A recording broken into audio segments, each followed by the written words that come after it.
ഏതർത്ഥത്തിലാണ് കേരളത്തിൽ ചരിത്രം എടുത്താൽ മുസ്ലിം കമ്മ്യൂണിറ്റിക്ക് എതിരായിട്ടുള്ളൊരു നിലപാട് ഇടതുപക്ഷം സ്വീകരിച്ചിട്ടുള്ളത്?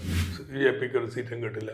VD സതീശൻ്റെ കാഴ്ചപ്പാടൊക്കെ വളരെ സൂപ്പർഫിഷ്യലാണ്. നിങ്ങളുടെ വിശ്വാസം അനുസരിച്ച് ആരാധിക്കാനും ജീവിക്കാനും ഉള്ള എല്ലാ സൗകര്യവും ഞങ്ങൾ ഉണ്ടാക്കി തരും. എങ്ങനെ ഇങ്ങനെ ഒരാൾ ഒരു BJPക്കെതിരായിട്ടുള്ള ഒരു ദേശീയ ഐക്യമുന്നണിയെ നയിക്കാൻ പറ്റില്ല? There is no anti-incumbency against the government as such. LDFന് തുടർഭരണം കിട്ടുക എന്ന് പറയുന്നത് കേരളത്തിലെ ഇടതുപക്ഷ പ്രസ്ഥാനത്തിൻ്റെ ആവശ്യം മാത്രമല്ല, അഖിലേന്ത്യാ തലത്തിൽ ഒരു ബ്രേക്ക് ത്രൂ അടുത്ത 2-3 വർഷത്തിനുള്ളിൽ ഉണ്ടാവുമെന്ന് കരുതുന്നില്ല. എന്നാൽ ദേശീയ തലത്തിൽ വരുന്ന മാറ്റങ്ങൾ നിശ്ചയമായിട്ടും ഇടതുപക്ഷത്തിൻ്റെ പ്രോസ്പെക്ട്സിനെ വളരെ ഉയർത്തും. ഉദാഹരണത്തിന് BJP ഡൽഹിയിൽ അധികാരത്തിലില്ലെന്നിരിക്കട്ടെ, ദെൻ ബംഗാൾ ത്രിപുര ഓപ്പണാണ്, സിനറിയോ മാറുകയാണ്. സോ ദേശീയ രാഷ്ട്രീയത്തിലെ ഒരു ഗതിമാറ്റത്തിന് കുറച്ചുകൂടി സമയമെടുക്കും. സോ ഇൻ ബിറ്റ്വീൻ ഇടതുപക്ഷം കേരളത്തിൽ വീണ്ടും ജയിക്കേണ്ടത് ലെഫ്റ്റിൻ്റെ ദേശീയ തലത്തിലെ ആവശ്യമാണ്. So it's very very important. ഈ ഇലക്ഷനിൽ ഏറ്റവും വലിയ അസറ്റ് 10 years ഗവൺമെൻറ് പെർഫോമൻസ് തന്നെയാണ്. ഇഫ് എനിബഡി, ഒരാൾക്ക് പോലും മറച്ചു വെക്കാൻ പറ്റില്ല. അപ്പോൾ അതാണ് ഏറ്റവും വലിയ അസറ്റായിട്ട് വരുന്നത്. There is no anti-incumbency against the government as such.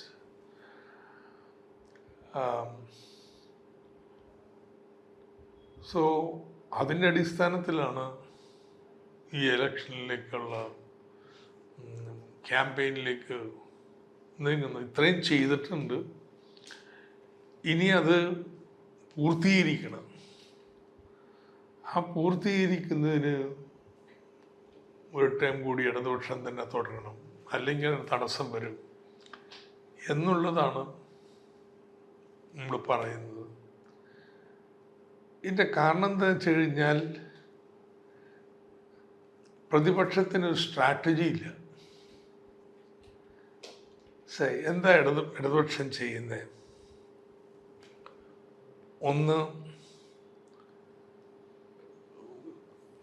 ഒരു ഇതുവരെ ഇല്ലാത്ത ഒരു അനുഭവമാണ് ക്ഷേമവർദ്ധനവൊക്കെ കൊടുത്തിട്ടുള്ളത്. ഈ 10 വർഷം എടുത്തിട്ടുണ്ടെങ്കിൽ അത് ദാരിദ്ര്യ നിർമ്മാർജ്ജനം അതിൻ്റെ ഒരു പ്രതീകം മാത്രമാണ്. So that is uncontested. ഇത് മുമ്പ് ഇതുപോലെ ഒരു ഇൻ്റർവെൻഷൻ ഉണ്ടായിട്ടുള്ള support. At the same time ഇപ്പോൾ ഉണ്ടാവുന്ന ആരോപണം എന്തിൻ്റെതാ? ഈ വികസന പ്രൊജക്റ്റുകൾ ഓരോന്നോരോന്നായിട്ട് പണിതീരുന്നതിൻ്റെയാണ്. ഇത്രയും ക്ഷേമാനുകൂല്യങ്ങൾക്ക് മുടക്കിയിട്ട് എങ്ങനെയാണ് നിങ്ങൾ ഈ പശ്ചാത്തല വലിയ പ്രൊജക്റ്റുകൾ തീർക്കാൻ കഴിഞ്ഞത്? You have A financial strategy of mobilising resources outside the budget. അതില്ലാതെ ചെയ്യാൻ പറ്റില്ല, രണ്ടും കൂടി ചേർക്കാൻ പറ്റും. ഇപ്പം UDF has rejected it. അവരുടെ മുമ്പിൽ ഏറ്റവും വലിയ പ്രശ്നമായിട്ട് അവർ വെക്കുന്നത് കടക്കിണിയാണ് സംസ്ഥാനത്ത്. അതിൽ നിന്ന് രക്ഷിക്കുക എന്നുള്ളതാണ്. The moment you adopt that, you have no financial strategy. ഒന്നുകിൽ നിങ്ങൾ ക്ഷേമാനുകൂല്യങ്ങൾ വെട്ടിക്കുറയ്ക്കണം, അതല്ലെങ്കിൽ നിങ്ങൾ ഈ ഇൻവെസ്റ്റ്മെൻറ്റ് പ്രോഗ്രാം വിരാമോടണം. സോ ഇത് ഇഫക്റ്റീവായിട്ട് കമ്മ്യൂണിക്കേറ്റ് ചെയ്യാൻ കഴിഞ്ഞാൽ ഐ തിങ്ക് ലെഫ്റ്റ് വലിയ മുന്നേറ്റം ഉണ്ടാക്കാൻ പറ്റും. അതിൻ്റെ പ്രതീകമായിട്ട് മാറിയിട്ടുണ്ട് ലെഫ്റ്റിൻ്റെ MLA-മാർ ഓരോരുത്തരും. ജനങ്ങൾ ആ നാട്ടിലുണ്ടായിട്ടുള്ള ഈ മാറ്റങ്ങളിൽ ഇയാളുമായി ബന്ധപ്പെടുത്തിയല്ലേ കാണുന്നത്. സോ നമ്മുടെ തദ്ദേശ ഭരണ സ്ഥാപന തെരഞ്ഞെടുപ്പിലെ അനുഭവമായിരിക്കില്ല വെൻ MLA-മാർ ഇതിൻ്റെയൊക്കെ വക്താക്കളായിട്ടുള്ള ആളുകൾ തന്നെ വീണ്ടും മത്സരിക്കാൻ നിൽക്കുമ്പോൾ ഇഫക്റ്റീവായി കമ്മ്യൂണിക്കേറ്റ് ചെയ്യപ്പെടും. അതുകൊണ്ട് ലെഫ്റ്റ് വീണ്ടും 3-ാം തവണ അധികാരത്തിൽ വരും എന്നാണ് ഞങ്ങളുടെ വിലയിരുത്തൽ. ഈ താങ്കൾ പറഞ്ഞതിൽ നിന്ന് തുടങ്ങി തദ്ദേശ സ്ഥാപനങ്ങളിലേക്കുള്ള തിരഞ്ഞെടുപ്പിൽ ആ സമയത്തും നമുക്ക് വികസന പ്രോജക്റ്റുകളെല്ലാം ഉണ്ടായിരുന്നു, വെൽഫെയർ പെൻഷൻസ് ഉണ്ടായിരുന്നു, വെൽഫെയർ ഇനിഷ്യേറ്റീവ്സ് ഉണ്ടായിരുന്നു. ഈവൻ ദെൻ അത്യാവശ്യം നല്ല തോൽവിയാണ് ഇടതുപക്ഷത്തിനുണ്ടായത്. അപ്പോൾ ഇതൊന്നും ഒരു തിരഞ്ഞെടുപ്പ് വിജയത്തിന് സാധ്യതയുണ്ടാക്കുന്നില്ല എന്നല്ലേ മനസ്സിലാക്കേണ്ടത്? ഒന്ന്, ഈ വലിയ പ്രൊജക്റ്റുകളുടെ പൂർത്തീകരണം മുഴുവൻ അതിനുശേഷം വന്നിട്ടുള്ളത്.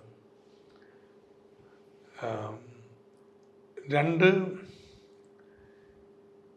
ഈ ക്ഷേമാനുകൂല്യങ്ങളെല്ലാം റിസ്റ്റോർ ചെയ്യപ്പെട്ടെങ്കിലും ഞാൻ പറഞ്ഞ സ്ട്രാറ്റജിയിലൊരു വീഴ്ച വന്നു. കേന്ദ്ര സർക്കാരിൻ്റെ ബ്ലോക്കേഡ് വന്നു കഴിഞ്ഞപ്പോൾ ഇത് പ്രായോഗികമായി മുന്നോട്ട് കൊണ്ടുപോകുന്ന തടസ്സമായി. കാരണം നിങ്ങളുടെ ബഡ്ജറ്റിൽ ഉള്ള വായ്പയും റവന്യൂ റെസീറ്റ്സും കുറഞ്ഞു. അപ്പോൾ ഇത് പൊരുത്തം കേട് വന്നത് തമ്മിൽ അത് വലിയ റിസെൻമെൻ്റ് ഉണ്ടാക്കി. തദ്ദേശഭരണ സ്ഥാപന തിരഞ്ഞെടുപ്പിന് തൊട്ടു മുമ്പേ ഇതിലൊരു മാറ്റം വരുത്തി ഈ പ്രഖ്യാപനങ്ങൾ വന്നുള്ളൂ. ഐ തിങ്ക് ഇത് നേരത്തെ കുറച്ചുകൂടി ചെയ്യേണ്ടതായിരുന്നു എന്ന്. അപ്പോൾ ഇപ്പോൾ അതില്ല. രണ്ടാമത്തത്, ലോക്സഭ ഇലക്ഷനാണെങ്കിലും ലോക്കൽ ഗവൺമെൻറ് ഇലക്ഷനാണെങ്കിലും ലോക്സഭ തിരഞ്ഞെടുപ്പ് പ്രത്യേകിച്ച്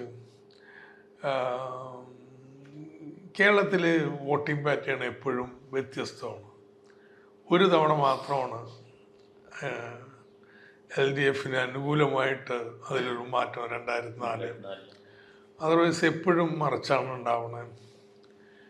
അപ്പം അത് വലിയ സെറ്റ് ബാക്ക് ഉണ്ടായി, എല്ലാവരെയും സർപ്രൈസ് ചെയ്യുന്ന രീതിയിൽ. അതിനൊരു കാരണം ഈ ആനുകൂല്യങ്ങളിൽ വന്ന കുടിശ്ശികയൊക്കെയാണ്. രണ്ടാമത്തെ കാരണം, ഇന്നത്തെ ഇന്ത്യൻ രാഷ്ട്രീയത്തിൽ ഇടതുപക്ഷത്തിന് ദേശീയ തലത്തിലുള്ള സ്ഥാനം കുറഞ്ഞിട്ടുണ്ട്. അപ്പം അതുകൊണ്ട് അങ്ങോട്ട് ഒരുപാട് ന്യൂനപക്ഷങ്ങളുടെ വോട്ടുകളൊക്കെ ഷിഫ്റ്റ് ചെയ്തിട്ടുണ്ടെങ്കിൽ സ്വാഭാവികം. അതിൽ വലിയൊരു മാറ്റം തദ്ദേശ ഭരണത്തിൽ വന്നു, പക്ഷേ നോട്ട് സഫിഷ്യൻറ്റ്. ഉണ്ടായ ഷിഫ്റ്റ് മുഴുവൻ തിരിച്ചു വന്നിട്ടില്ല. സോ ഈ സസ്റ്റെയിൻ ക്യാമ്പയിനിൽ അതുണ്ടാവും. എന്ത് ന്യായത്തിലാണ് പാവപ്പെട്ടവരോ ഇടത്തരക്കാരോ ഈ സർക്കാരിനോട് വിരോധം കാണിക്കേണ്ടതെന്ന് എനിക്കറിഞ്ഞൂടാ. അപ്പം ഡയറക്റ്റ്ലി ഇപ്പോൾ ഇത് തൊട്ടണോ വേണ്ടേ എന്നുള്ളതാണ്. അൺഫോർച്ചുനേറ്റ്ലി UDF-ൻ്റെ നെഗറ്റീവായിട്ടുള്ള ക്യാമ്പയിൻ, ഈ കടക്കിണി എന്നൊക്കെ പറഞ്ഞുള്ളത് എല്ലാവരും ഒരു പേടി ഉണ്ടാക്കി തുടങ്ങിയിട്ടുണ്ട്. ഇവർ വന്നു കഴിഞ്ഞാൽ AK ആൻ്റണി ചെയ്ത പോലെയുള്ള പരിപാടികളായിരിക്കും ചെയ്യാൻ പോണത് കടക്കണിന്ന് രക്ഷിക്കാൻ എന്നുള്ളത്. അതുകൊണ്ടാണ് അഡ്വാൻസായിട്ട് ഈ ഗ്യാരണ്ടിയൊക്കെ പ്രഖ്യാപിച്ചിരിക്കുന്നത്.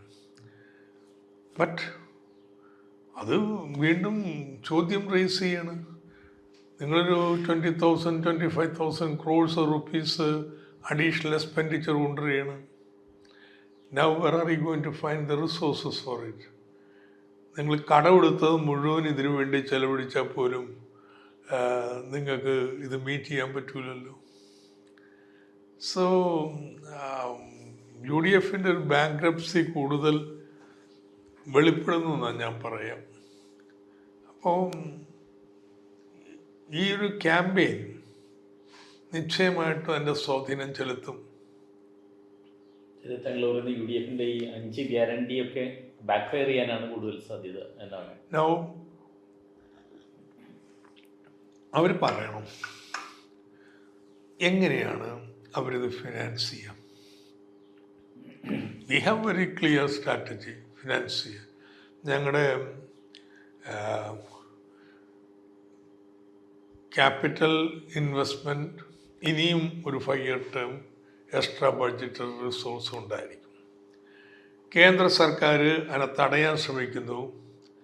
ഞങ്ങളത് ഒന്ന് റീമോഡൽ ചെയ്ത് സുപ്രീം കോടതി ഫൈറ്റ് ചെയ്ത് ജയിക്കും. ഇപ്പം അവർ പറയണത് ഇത് മുഴുവൻ ബഡ്ജറ്റിൽ നിന്ന് പോകണമെന്ന് പറഞ്ഞാൽ യു ക്യാൻ ഹാവ് മോഡൽസ്. ഉദാഹരണത്തിന് ആശുപത്രി പണിത് കിഫ്ബി ആശുപത്രി സർക്കാരിന് ലീസ് ചെയ്യുന്നു, അതിൻ്റെ വാടക സർക്കാർ കൊടുക്കുന്നു, പ്രശ്നം തീർന്നില്ല. You can remodel it. ഞങ്ങളുടെ സ്ട്രാറ്റജി വളരെ വളരെ കൃത്യമാണെന്ന്. സർക്കാരിൻ്റെ കയ്യിൽ പൈസ വേണ്ടേ? സർക്കാരിൻ്റെ കയ്യിൽ പൈസ വേണ്ടേ? നോ, അത് നിങ്ങൾക്ക് ഓവർ ടൈം കാശ് കിട്ടും, റവന്യൂ റെസീറ്റ്സ്. ഇന്ന് ലംസം ഇൻവെസ്റ്റ്മെൻറ്റ് വേണം, സേ 30,000 crores ഈ വർഷം, അതില്ല. So KIIFB is borrowing. എന്നിട്ട് സർക്കാർ എന്താ പറയണേ, ഞങ്ങൾ 10-25 വർഷം കൊണ്ട് തരാം.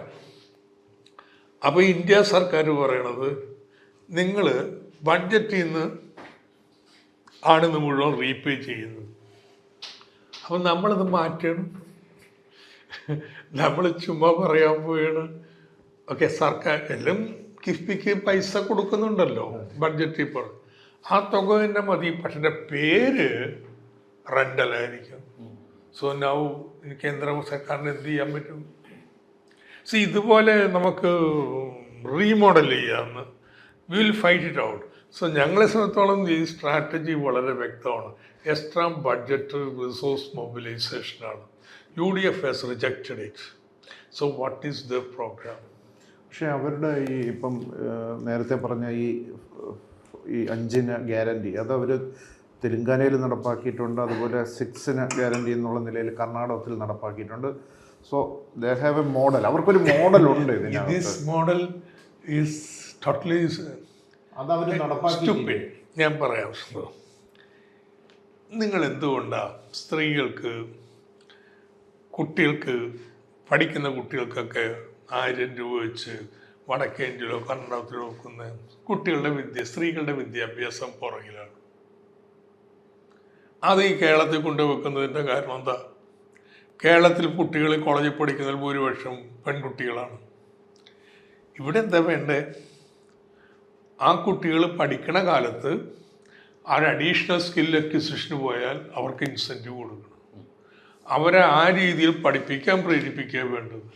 So without looking into കേരളത്തിലെ specific situation where unlike rest of India majority of students are girls, you come അവിടെ പറഞ്ഞ ഗ്യാരണ്ടി തന്നെ ഇവിടെ പ്രഖ്യാപിക്കുകയാണ്. Or else take for example another guarantee, വയോജനങ്ങളുടെ പ്രശ്നമുണ്ട്. വയോജന ഡിപ്പാർട്ട്മെൻറ്റ് ഉണ്ടാക്കുമെന്ന് പറയണത് എന്ത് കാര്യത്തിന്? വയോജനങ്ങളുടെ ഏറ്റവും വലിയ പ്രശ്നം എന്താണ്? ആരോഗ്യമാണ്. ആരോഗ്യം ഹെൽത്ത് ഡിപ്പാർട്ട്മെൻറ്റിൽ ചെയ്യുക, അതെടുത്ത് വേറെ ഡിപ്പാർട്ട്മെൻറ്റ് കൊടുക്കാൻ പറ്റുമോ? സെക്കൻഡ്ലി, വയോജനങ്ങളുടെ ഫിസിക്കൽ ആരോഗ്യം മാത്രമല്ല മെൻ്റൽ ആരോഗ്യവും, അവർക്ക് കൂടുതൽ സാമൂഹിക പ്രവർത്തനങ്ങളിലും വിനോദത്തിനുമൊക്കെ ഇടപെടൽ കേന്ദ്രങ്ങൾ ഇതാരാ ചെയ്യണേ? ലോക്കൽ ഗവൺമെൻറ് ചെയ്യാൻ പോകുന്നത്. സോ ഓർ നിങ്ങൾക്ക് വയോജന ഫ്രണ്ട്ലി ആയിട്ട് പബ്ലിക് ഓഫീസുകളും കാര്യങ്ങളും ഒക്കെ മാറ്റണം, ബന്ധപ്പെട്ട ഡിപ്പാർട്ട്മെൻറ്റുകളാണ്. So what you require is കൃത്യമായൊരു നയം വേണം. ആ നയം നടപ്പാവുന്നില്ലെങ്കിൽ അപ്പീൽ ചെയ്യാൻ പറ്റുന്ന ഒരു കമ്മീഷൻ വേണം. ആൻഡ് ലോക്കൽ ഗവൺമെൻറ് വേണം ഇത് ചെയ്യാൻ. ലെഫ്റ്റ് പറയുന്നത് we will have entitlements for കിടപ്പ് രോഗികൾ. നിങ്ങൾ കിടപ്പ് രോഗിയാണെങ്കിൽ you are entitled to medicine, entitled to visit by a trained nurse, entitled to telemedicine, entitled to free transport to a hospital. ഇനി ഓപ്ഷണലായിട്ട് പഞ്ചായത്തിന് വേണമെങ്കിൽ ഭക്ഷണവും കൊടുക്കാം ഇല്ലാത്തവർക്ക്. ദെൻ സ്ഥിരമായ സർവീസ് വേണമെങ്കിൽ ഒരു 5,000 rupees 10,000 rupees ആളെപ്പിച്ച്. So it's a total package. ഇത് നിങ്ങൾക്ക് വിവിധ ഡിപ്പാർട്ട്മെൻറ്റുകളുടെ സ്കീമുകളാണ്. സാമൂഹ്യനീതി വകുപ്പ് നടത്തുന്നുണ്ട്, പിന്നെ ആരോഗ്യ വകുപ്പ് നടത്തുന്നുണ്ട്, പിന്നെ സന്നദ്ധ സേവനങ്ങൾ നടത്തുന്നുണ്ട്. ഇത് നോക്കിയിട്ടേ അല്ല ഗ്യാപ്പ് ഉണ്ടെങ്കിൽ ആരെങ്കിലും ഫില്ല് ചെയ്യണം. അത് ലോക്കൽ ഗവൺമെൻറ്റിന് ചെയ്യാൻ പറ്റത്തുള്ളൂ. സോ നമ്മുടെ ഈ സിറ്റുവേഷനോ കാര്യങ്ങളോ കൃത്യമായി മനസ്സിലാക്കാതെ വയോജനങ്ങളുണ്ട്. അപ്പോൾ അതിനൊരു പരിഹാരം കിടക്കട്ടെ, എളുപ്പപ്പണിയായി ഒരു ഡെവലപ്മെൻറ്റ്, ഒരു ഡിപ്പാർട്ട്മെൻറ്റ്. This is it. അപ്പം ഇനി ടേക്ക് ഫോർ എക്സാമ്പിൾ ഹെൽത്ത്.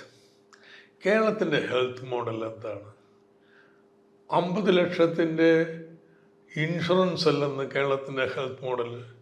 കേരളത്തിൻ്റെ ഹെൽത്ത് മോഡൽ പാവപ്പെട്ടവർക്ക് 50 ലക്ഷമാണെങ്കിലും അത് ഫ്രീ ആയിട്ട് ചികിത്സ കൊടുക്കുക എന്നുള്ളതാണ്. ആണ് കേരളത്തിൻ്റെ. യഥാർത്ഥത്തിൽ കേന്ദ്ര സർക്കാർ ഇൻഷുറൻസ് കൊണ്ടുവന്നുകൊണ്ട് we were compel to join that. We follow NHS system. British health service സിസ്റ്റമാണ് നമ്മുടെ മോഡൽ, അമേരിക്കൻ ഇൻഷുറൻസ് മോഡലല്ല. And we have built up such a vast network of PHCs, tertiary sector institutions. അത് ശക്തിപ്പെടുത്തി വിപുലപ്പെടുത്തി അതുവഴി കൊടുക്കുക എന്നുള്ളതാണ്. അപ്പം കേന്ദ്ര സർക്കാർ കൊണ്ടുവന്നു കഴിഞ്ഞപ്പോഴത്തേനുള്ള പ്രശ്നം എന്താ? ഇൻഷുറൻസിൽ ആരെയും മാറ്റി നിർത്താൻ പാടില്ല, പ്രൈവറ്റ് ഇൻസ്റ്റിറ്റ്യൂഷൻസിനെയും. Virtually what would happened is private സെക്ടറിനെ ഫിനാൻസ് ചെയ്യാൻ സംസ്ഥാന സർക്കാരിൻ്റെ പണം വിനിയോഗിക്കുന്ന അവസ്ഥയിലേക്ക് പോകും. ഇൻഷുറൻസ് പേയ്മെൻറ്റ് ഇവിടെ നിന്നല്ലേ പിന്നെ premium. Did one simple thing. We fix the rates relatively low, ഭയങ്കര ലോ അല്ല, റിലേറ്റീവ്ലി ലോ.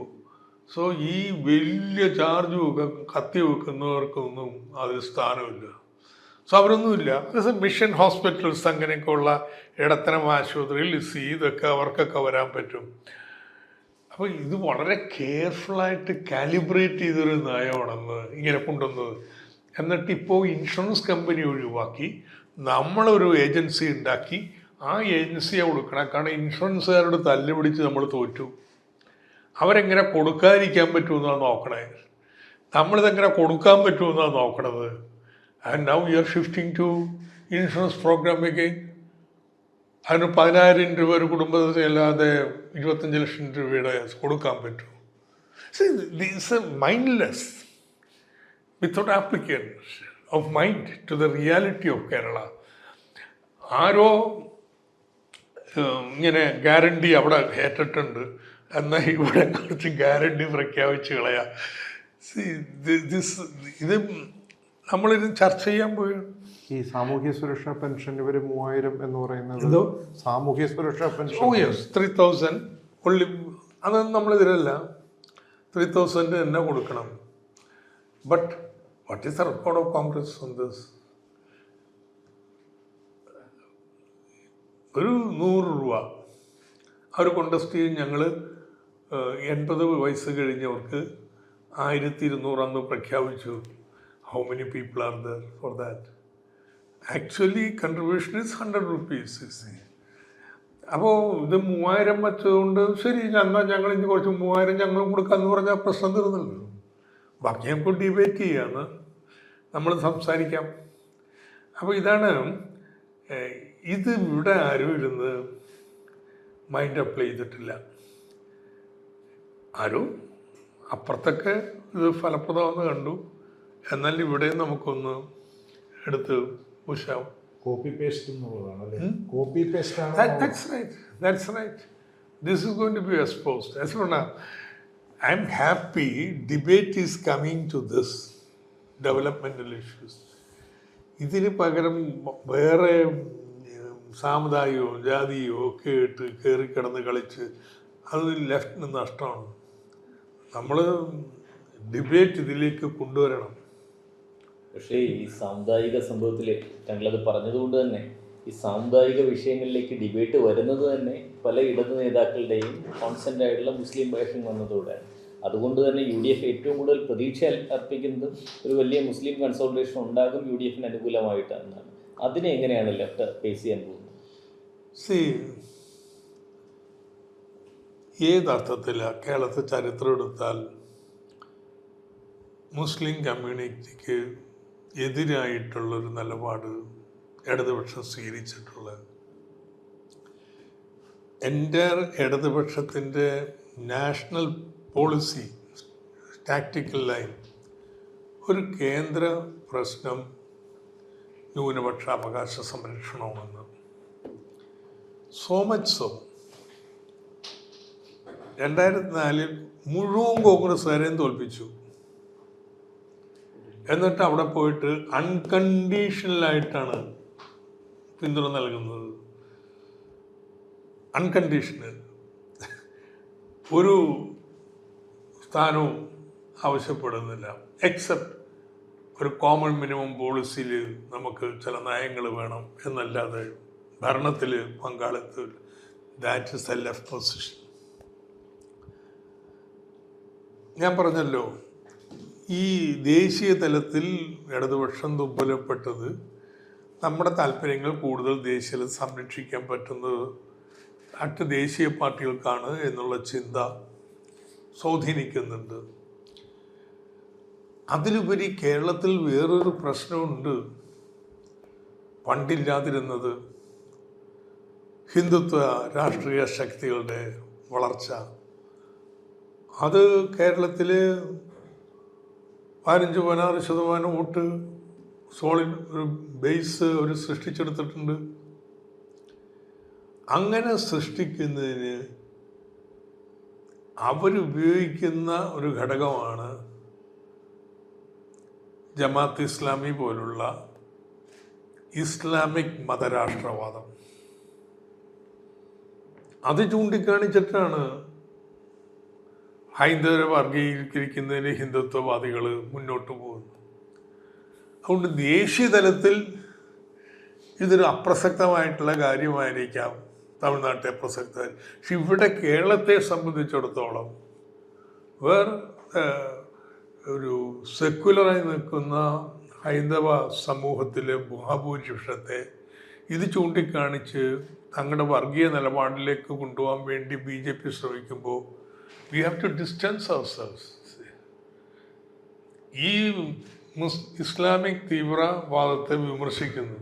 ആ വിമർശനം മുസ്ലിം കമ്മ്യൂണിറ്റിയുടെ വിമർശനമായിട്ട് വ്യാഖ്യാനിച്ച് മാറ്റാനാണ് കോൺഗ്രസ് ശ്രമിച്ചുകൊണ്ടിരിക്കുന്നത്. വെരി ഷോർട്ട് സൈറ്റഡ് ആയിട്ട് ഇവരെ തന്നെ മുന്നണിയിലെടുക്കാനാണ് UDF തയ്യാറായിട്ടുള്ളത്. അവർക്ക് ഇത് കേരള രാഷ്ട്രീയത്തിൽ ഉണ്ടാക്കാൻ പോകുന്ന ദീർഘകാല പ്രത്യാഘാതങ്ങളെക്കുറിച്ചും ചിന്തയില്ല. ഇന്ന് അതിൻ്റെ അടിസ്ഥാനത്തിൽ LDFനെ തോൽപ്പിക്കാൻ പറ്റുമെന്നുള്ളത് മാത്രമാണ്. അപ്പോൾ അതുമ്മ ചുറ്റിപ്പറ്റിയാണ് ഈ തർക്കവും വിവാദമൊക്കെ വരുന്നത്. നൗ അതിൽ നിന്ന് മാറി കേരളത്തിൻ്റെ വികസനത്തിലേക്ക് ചർച്ച ഇലക്ഷൻ അടുക്കുന്തോറും വന്നുകൊണ്ടിരിക്കുകയാണ്. അപ്പോൾ ഗ്യാരണ്ടി വന്ന് വെരി ഗുഡ്, ഇനിയിപ്പം മാനിഫെസ്റ്റോ വരും, വെരി ഗുഡ്. ഇപ്പം ന്യൂ കേരള മോഡൽ. എന്തുകൊണ്ടാണ് ന്യൂ കേരള മോഡൽ എന്ന് പറയേണ്ടി വന്നത്? ഒന്ന്, ദിസ് ഇസ് അതൊരു ഡെറഗേറ്റീവ് ആയിട്ടുള്ള ടേമാണ് ന്യൂ. പ്രത്യേകിച്ച് left liberal discourse only in technical sciences new എന്നുള്ള അർത്ഥത്തിൽ വരുന്നുള്ളൂ. മറ്റത് മുഴുവനും നിയോ കൊളോണിയൽ. അതിൻ്റെ നല്ലത് എന്നുള്ള അർത്ഥത്തിൽ ഉപയോഗിക്കണമെങ്കിൽ ന്യൂ എല്ലാം ഉപയോഗിക്കുക. പോസ്റ്റാണ്, പോസ്റ്റ് കൊളോണിയൽ, പോസ്റ്റ് കൈനീഷ്യൻ. നിങ്ങൾ ന്യൂ മാർക്സിസ്റ്റ് എന്ന് പറയില്ല, നിങ്ങൾ പോസ്റ്റ് മാർക്സിസ്റ്റ് എന്നാ പറയുക, മാർക്സ് എന്നാ പറയുക. അപ്പം ഏതായാലും ഇതൊക്കെ പറയാൻ ബാധ്യസ്ഥരായിട്ട് വരുന്നത് നവം ഉപയോഗിക്കാൻ വയ്യ, നവകേരള, പുതിയ കേരള പറയാൻ വയ്യ. അത് ലെഫ്റ്റ് അത് ബ്രാൻഡ് ചെയ്തിട്ടുണ്ട്. So you use some of the time, but debate is going to come. ആ ഡിബേറ്റ് ലെഫ്റ്റിന് വളരെ അനുകൂലമാണ്. ഈ പറഞ്ഞ പോലെ ഡെവലപ്മെന്റിലേക്ക് നെറേറ്റീവ് വരുന്നത് വളരെ നല്ലതാണ് ഏത് തിരഞ്ഞെടുപ്പിലും. പക്ഷെ നമുക്ക് കമ്മ്യൂണൽ ആസ്പെക്റ്റിൽ even though when you claim that left എന്താ ലെഫ്റ്റ് ഡിസ്റ്റൻസ് ചെയ്യാൻ ശ്രമിക്കുന്നു എന്ന് പറയുമ്പോഴും നമ്മൾ വളരെ ഷോർട്ട് സൈറ്റഡായ വളരെ ക്ലിയർ മെജോറിറ്റി അപ്പീസ്മെൻറ്റിന് പോകുന്നുണ്ട്. ഗ്ലോബൽ അയ്യപ്പ മീറ്റ് ഓർഗനൈസ് ചെയ്യുന്നു. ഒരു കാലത്തും ലെഫ്റ്റിൻ്റെ ഭാഗത്ത് നിന്ന് ഉണ്ടാകാത്ത തരത്തിൽ മെജോറിറ്റി അപ്പീസ്മെൻറ്റ് കോൺസ്റ്റൻ്റായി ചെയ്തുകൊണ്ടിരിക്കുന്നു. So how can you claim that you are distancing yourself from them? Global Ayyappa meet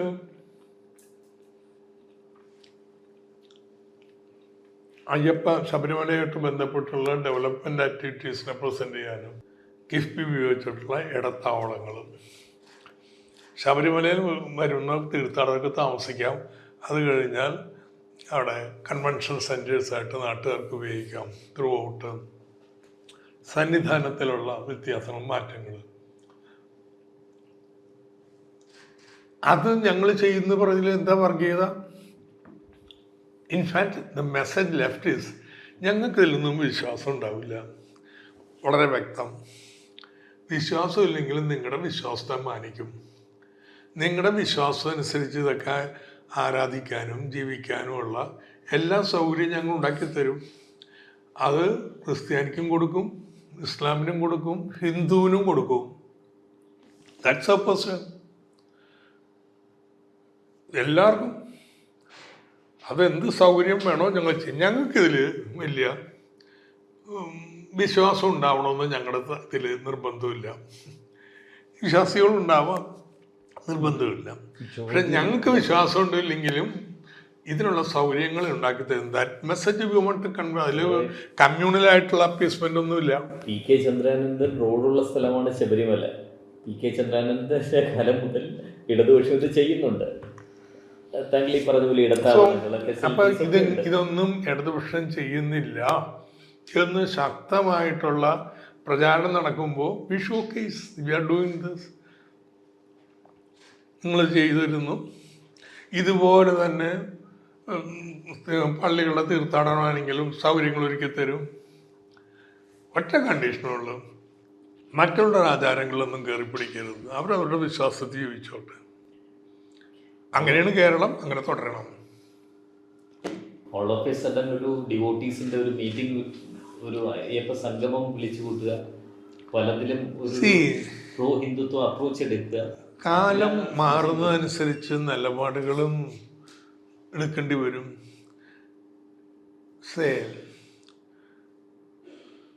നമ്മുടെ പ്രസിദ്ധ സാഹിത്യകാരുണ്ടല്ലോ, ഓടയിൽ നിന്ന് നമ്മുടെ കേശവൻ കത്തിക്കണമെന്നല്ലേ പറഞ്ഞ മഹാഭാരതം. കത്തിക്കുകയും ചെയ്യുന്നതാണ്. ആർക്കെങ്കിലും എന്തെങ്കിലും കുരുപൊട്ടിയാം കേരളത്തിലെ. അല്ലെങ്കിൽ നിർമാല്യം സിനിമ, അതൊക്കെ ഒരു കാലഘട്ടത്തിൻ്റെയാണ്. നിന്ന് ചെയ്യാൻ പറ്റുമോ? അന്ന് ഞങ്ങൾ ചെയ്തിട്ടുണ്ടെന്ന് നിങ്ങൾ ചെയ്യുന്നതെന്ന് പറയുമോ? സോ ബിക്കോസ് ലോകത്ത് മാറ്റം വരുന്നുണ്ട്, ഇന്ത്യയിൽ മാറ്റം വരുന്നുണ്ട്. അതിനുള്ളിലല്ലേ ഈ കേരളം നിൽക്കുന്നത്. സോ നിങ്ങൾ അന്ന് പറഞ്ഞത് വെച്ചുകൊണ്ട് നിൽക്കാൻ പറ്റത്തില്ല. So you have to say fine. നിങ്ങൾ വിശ്വസിക്കുന്ന നേരത്തെ അങ്ങനെയല്ല. ഇന്ന് RSSനെതിരായിട്ടുള്ള ഈ ഫൈറ്റ് നടത്തുമ്പോൾ ഞങ്ങൾ അബ്ഡിക്റ്റ് ചെയ്ത് കൊടുക്കണോ? No, we change our tactics. No, there are lot of problems that അത് നടത്തുന്നതിന്. പക്ഷേ ദിസ് ഈസ് പൊളിറ്റിക്കൽ ഫൈറ്റ് ചെയ്യുക. This is a way you corner them. അല്ല നമ്മൾ ശുദ്ധന്മാരായിട്ടിരുന്നിട്ട് കാര്യമുണ്ട്. വെച്ചാൽ പഴയ യുക്തിവാദി അത് EMS പണ്ട് തന്നെ തള്ളിക്കളഞ്ഞിരുന്നത്. They played a big role in 40s, 50s, 60s, 70s EMS ചോട് മാറ്റി. യുക്തിവാദ സംഘമായിട്ടുള്ള തർക്കം വന്നു. ഇന്ന് എത്രയോ മാറിയിരിക്കുന്നെന്ന്. നിങ്ങൾ അമ്പല കമ്മിറ്റിയിലും ഒക്കെ നേരിട്ട് ഇനി പാർട്ടി നേതാവോ ഇല്ലെങ്കിലും സെക്കുലറായിട്ട് നവോത്ഥാനത്തിൻ്റെ നിലപാടെടുക്കുന്ന ആളുകളെ ഞങ്ങൾ പിന്തുണയ്ക്കും. ഞങ്ങൾ അമ്പലം നടത്താൻ പോണില്ല, അതില്ല. പക്ഷെ ഇങ്ങനൊരു ഫൈറ്റ് മതവിശ്വാസികൾക്കിടെ വേണമെന്ന് പണ്ഡിതനെ പുനരുദ്ധരിക്കാൻ നിൽക്കുന്ന RSS ആ ഐഡിയോളജി ഫൈറ്റ് ചെയ്യുന്നത് എങ്ങനെയാണ്? വിശ്വാസത്തെ മുഴുവൻ തള്ളിക്കളഞ്ഞുകൊണ്ടല്ല, അതിലെ നവോത്ഥാന ധാരകളെ പിന്താങ്ങിക്കൊണ്ടാണ്. അതാണ് സ്വീകരിച്ചു വരുന്നത്. അതുകൊണ്ട് ഐഡിയോളജിക്കൽ ഫൈറ്റ് തന്നെയാണ് നടക്കുന്നത്. ഇപ്പം എത്ര മാറിയിരിക്കുന്നു. നേരത്തെ അമ്പല പരിസരത്ത് ഉത്സവമായിട്ട് നടക്കുന്ന വേളയിലാണ് KPSCയുടെ ഏറ്റവും കൂടുതൽ നാടകം, സാംബശിവൻ്റെ ഏറ്റവും കൂടുതൽ കഥാപ്രസംഗം. ഇന്നിപ്പോൾ അങ്ങനെ ഒരു പാട്ട് പാടിക്കഴിഞ്ഞിട്ടുണ്ടെങ്കിൽ അതിനെതിരായിട്ട് കോടതിയിൽ നിന്ന് റിമാർക്ക് വരുന്ന രീതിക്ക് കേരളത്തിലെ അന്തരീക്ഷം മാറിയിട്ടുണ്ട്. So this has to be fought. ഇത് ഐഡിയോളജിക്കൽ ഫൈറ്റാണ്. നമ്മൾ അതിലേക്ക് പങ്കാളികളാവുന്നതോടുകൂടി അത്തരം ഒരു ഇതിലേക്ക് എന്ന് പറഞ്ഞാൽ ഞാൻ പറഞ്ഞ ഇപ്പം കേന്ദ്ര കമ്മിറ്റി അംഗങ്ങളോ അങ്ങനെയുള്ള ഒരു ഇതിലല്ല, അല്ലാതെ അവരുടെ ഗ്രാസ് റൂട്ട് ലെവലിലുള്ള നേതാക്കളോ അല്ലെങ്കിൽ അങ്ങ് പറയുന്നവരുള്ള നമ്മുടെ അനുഭാവികളോ സെക്യുലർ ആയിട്ടുള്ള ആൾക്കാരോ ഇതിൽ സംഭവിക്കുന്നതായിട്ട് നമ്മൾ കഴിഞ്ഞ കുറേ കാലങ്ങളായിട്ട് കാണുന്നത് ഇവരെല്ലാം തന്നെ ഈ ഒരു ഹിന്ദുത്വ ധാരയുടെ ഭാഗമായിട്ട് മാറുന്നതായിട്ടാണ്. അങ്ങനെയല്ല. യഥാർത്ഥത്തിൽ ഇങ്ങനെ ഹൈന്ദവ സമൂഹം ഇപ്പോഴും സെക്യുലറായി നിൽക്കുന്നത് ഇത്തരത്തിലുള്ള ഇടപെടലാണ്. അത് വെച്ചാൽ വർഗീയമായിട്ട് ചിന്തിക്കാതെ സെക്യുലറായിട്ട് ചിന്തിക്കുക, വിശ്വാസിയായിരിക്കുമ്പോഴും അതിപ്പോഴും നിൽക്കുന്നത് ഇങ്ങനെയുള്ള ഇടപെടലിൻ്റെ ഫലമായിട്ടാണ്. നിങ്ങളതില്ലേ, നിങ്ങൾ ഈ RSSനൊക്കെ അടിയറവ് വെക്കുന്നതിലേക്കാണ് എത്താം. സോ അതാണ് നമ്മുടെ പെർസ്പെക്റ്റീവ്. തെരഞ്ഞെടുപ്പിൽ BJPക്ക് അത്തരത്തിൽ ഒരു വിജയ സാധ്യതകൾ കാണുന്നുണ്ടോ? CPM അങ്ങനെ ഒരു തരത്തിൽ കഴിഞ്ഞ നിയമസഭാ തെരഞ്ഞെടുപ്പിലുള്ള വിജയ സാധ്യത തന്നെ ഉള്ളൂ. അപ്പുറത്തേക്കൊന്നും അവർക്ക് പോകാൻ കഴിയില്ല. ഇല്ല, ഞാനിപ്പോഴും പറയണം BJPക്ക് ഒരു സീറ്റും കിട്ടില്ല. വേറൊരു കാര്യം ശ്രദ്ധിച്ചായിരുന്നു, രാഹുൽ ഗാന്ധി കേരളത്തിൽ വന്നിട്ട് നടത്തിയ ഏറ്റവും പ്രധാനപ്പെട്ട ആരോപണങ്ങളിലൊന്ന് CJP എന്നുള്ളതായിരുന്നു. CPMനെ വിചാരിച്ചത് BJP അലയൻസ് എന്നാണ് പറഞ്ഞത്. It only shows how a small man he is. A thing which he doesn't even believe. We on record 60 മുതൽ BJPയും അന്നത്തെ ജനസംഘവും കോൺഗ്രസുമായിട്ട് മാറി മാറി ഏതാണ്ട് എല്ലാ ഇലക്ഷനിലും ബന്ധപ്പെട്ടുകൊണ്ടിരിക്കുന്ന ആൾക്ക് അറിയുമ്പോൾ എന്നിട്ട് ഇങ്ങനെ വന്ന് പറയണമെങ്കിൽ ആ മനുഷ്യൻ്റെ വലിപ്പത്തിൻ്റെ പ്രശ്നമാണ്. ഈ സത്യം പറഞ്ഞാൽ എങ്ങനെ ഇങ്ങനെ ഒരാൾ ഒരു BJPക്കെതിരായിട്ടുള്ള ഒരു ദേശീയ ഐക്യമുന്നേ നയിക്കാൻ പറ്റുക? സബ്ജക്റ്റിൽ മൈൻഡ് കേരളത്തിലെ UDFന്റെ എതിരാളി LDF തന്നെ അല്ലേ? കേരളത്തിലെ UDFന്റെ ഇവിടെയൊക്കെ രാഷ്ട്രീയ ദിനമായിട്ട് അതുമൊക്കെ വിളിച്ചു പറയും. ആദ്യത്തെ ഇപ്പോൾ ദേശീയ നേതാവ് വന്നിട്ട് ഇങ്ങനെയുള്ള വർത്തമാനം പറയുന്നത് ഇൻഫാക്ട് മനുഷ്യനെ കുറിച്ചുള്ള ധാരണകൾ വളരെ ചോർന്നുകൊണ്ടിരിക്കും. ഇൻകോമ്പീറ്റൻ്റ്. മോദിയുമായിട്ട് പിണറായി വിജയൻ അണ്ടർസ്റ്റാൻഡിങ് ഉണ്ട്. അതുകൊണ്ടാണ് പിണറായി വിജയനെതിരെ ഒരു കേസും നടപടിയും എടുക്കാത്തതെന്നാണ് പുള്ളിയുടെ വീണ്ടും ഉള്ള ആരോപണം. അതെ അതെ, അതന്നെ അങ്ങോട്ടും പറയാവുന്നതാണ്.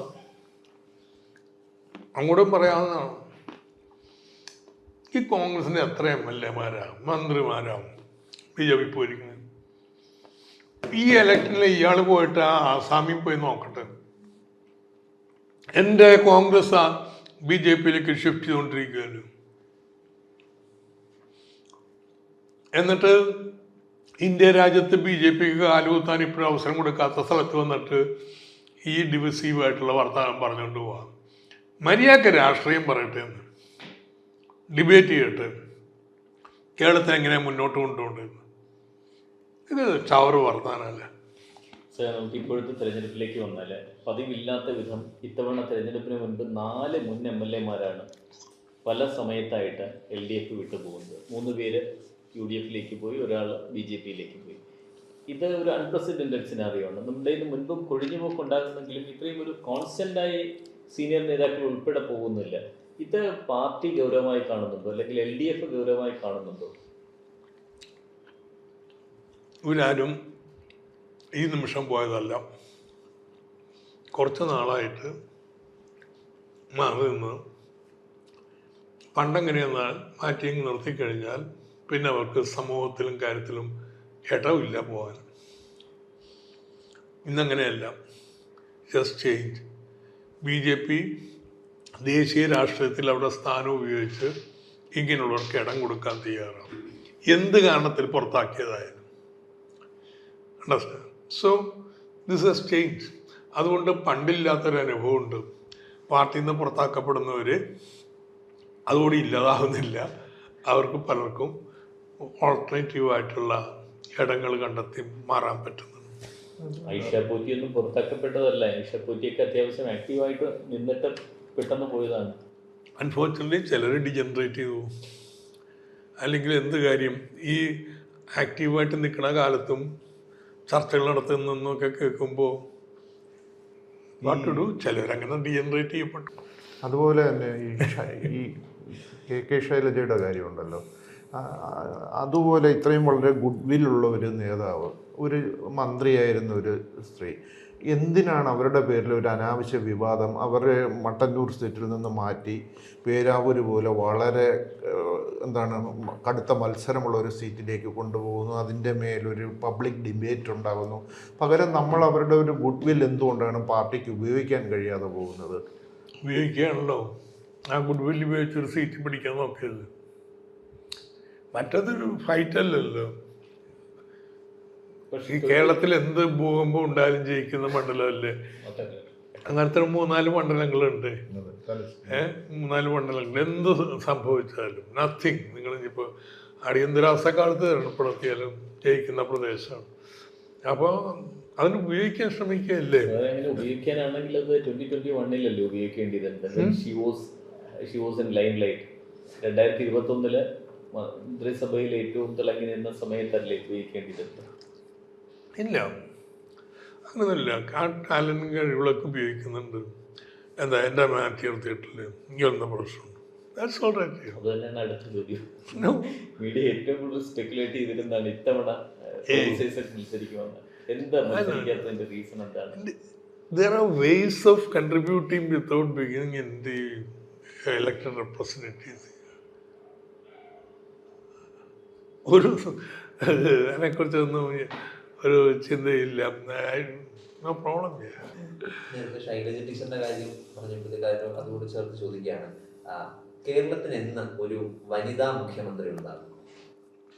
I don't know. I hope ഉണ്ടാവണം.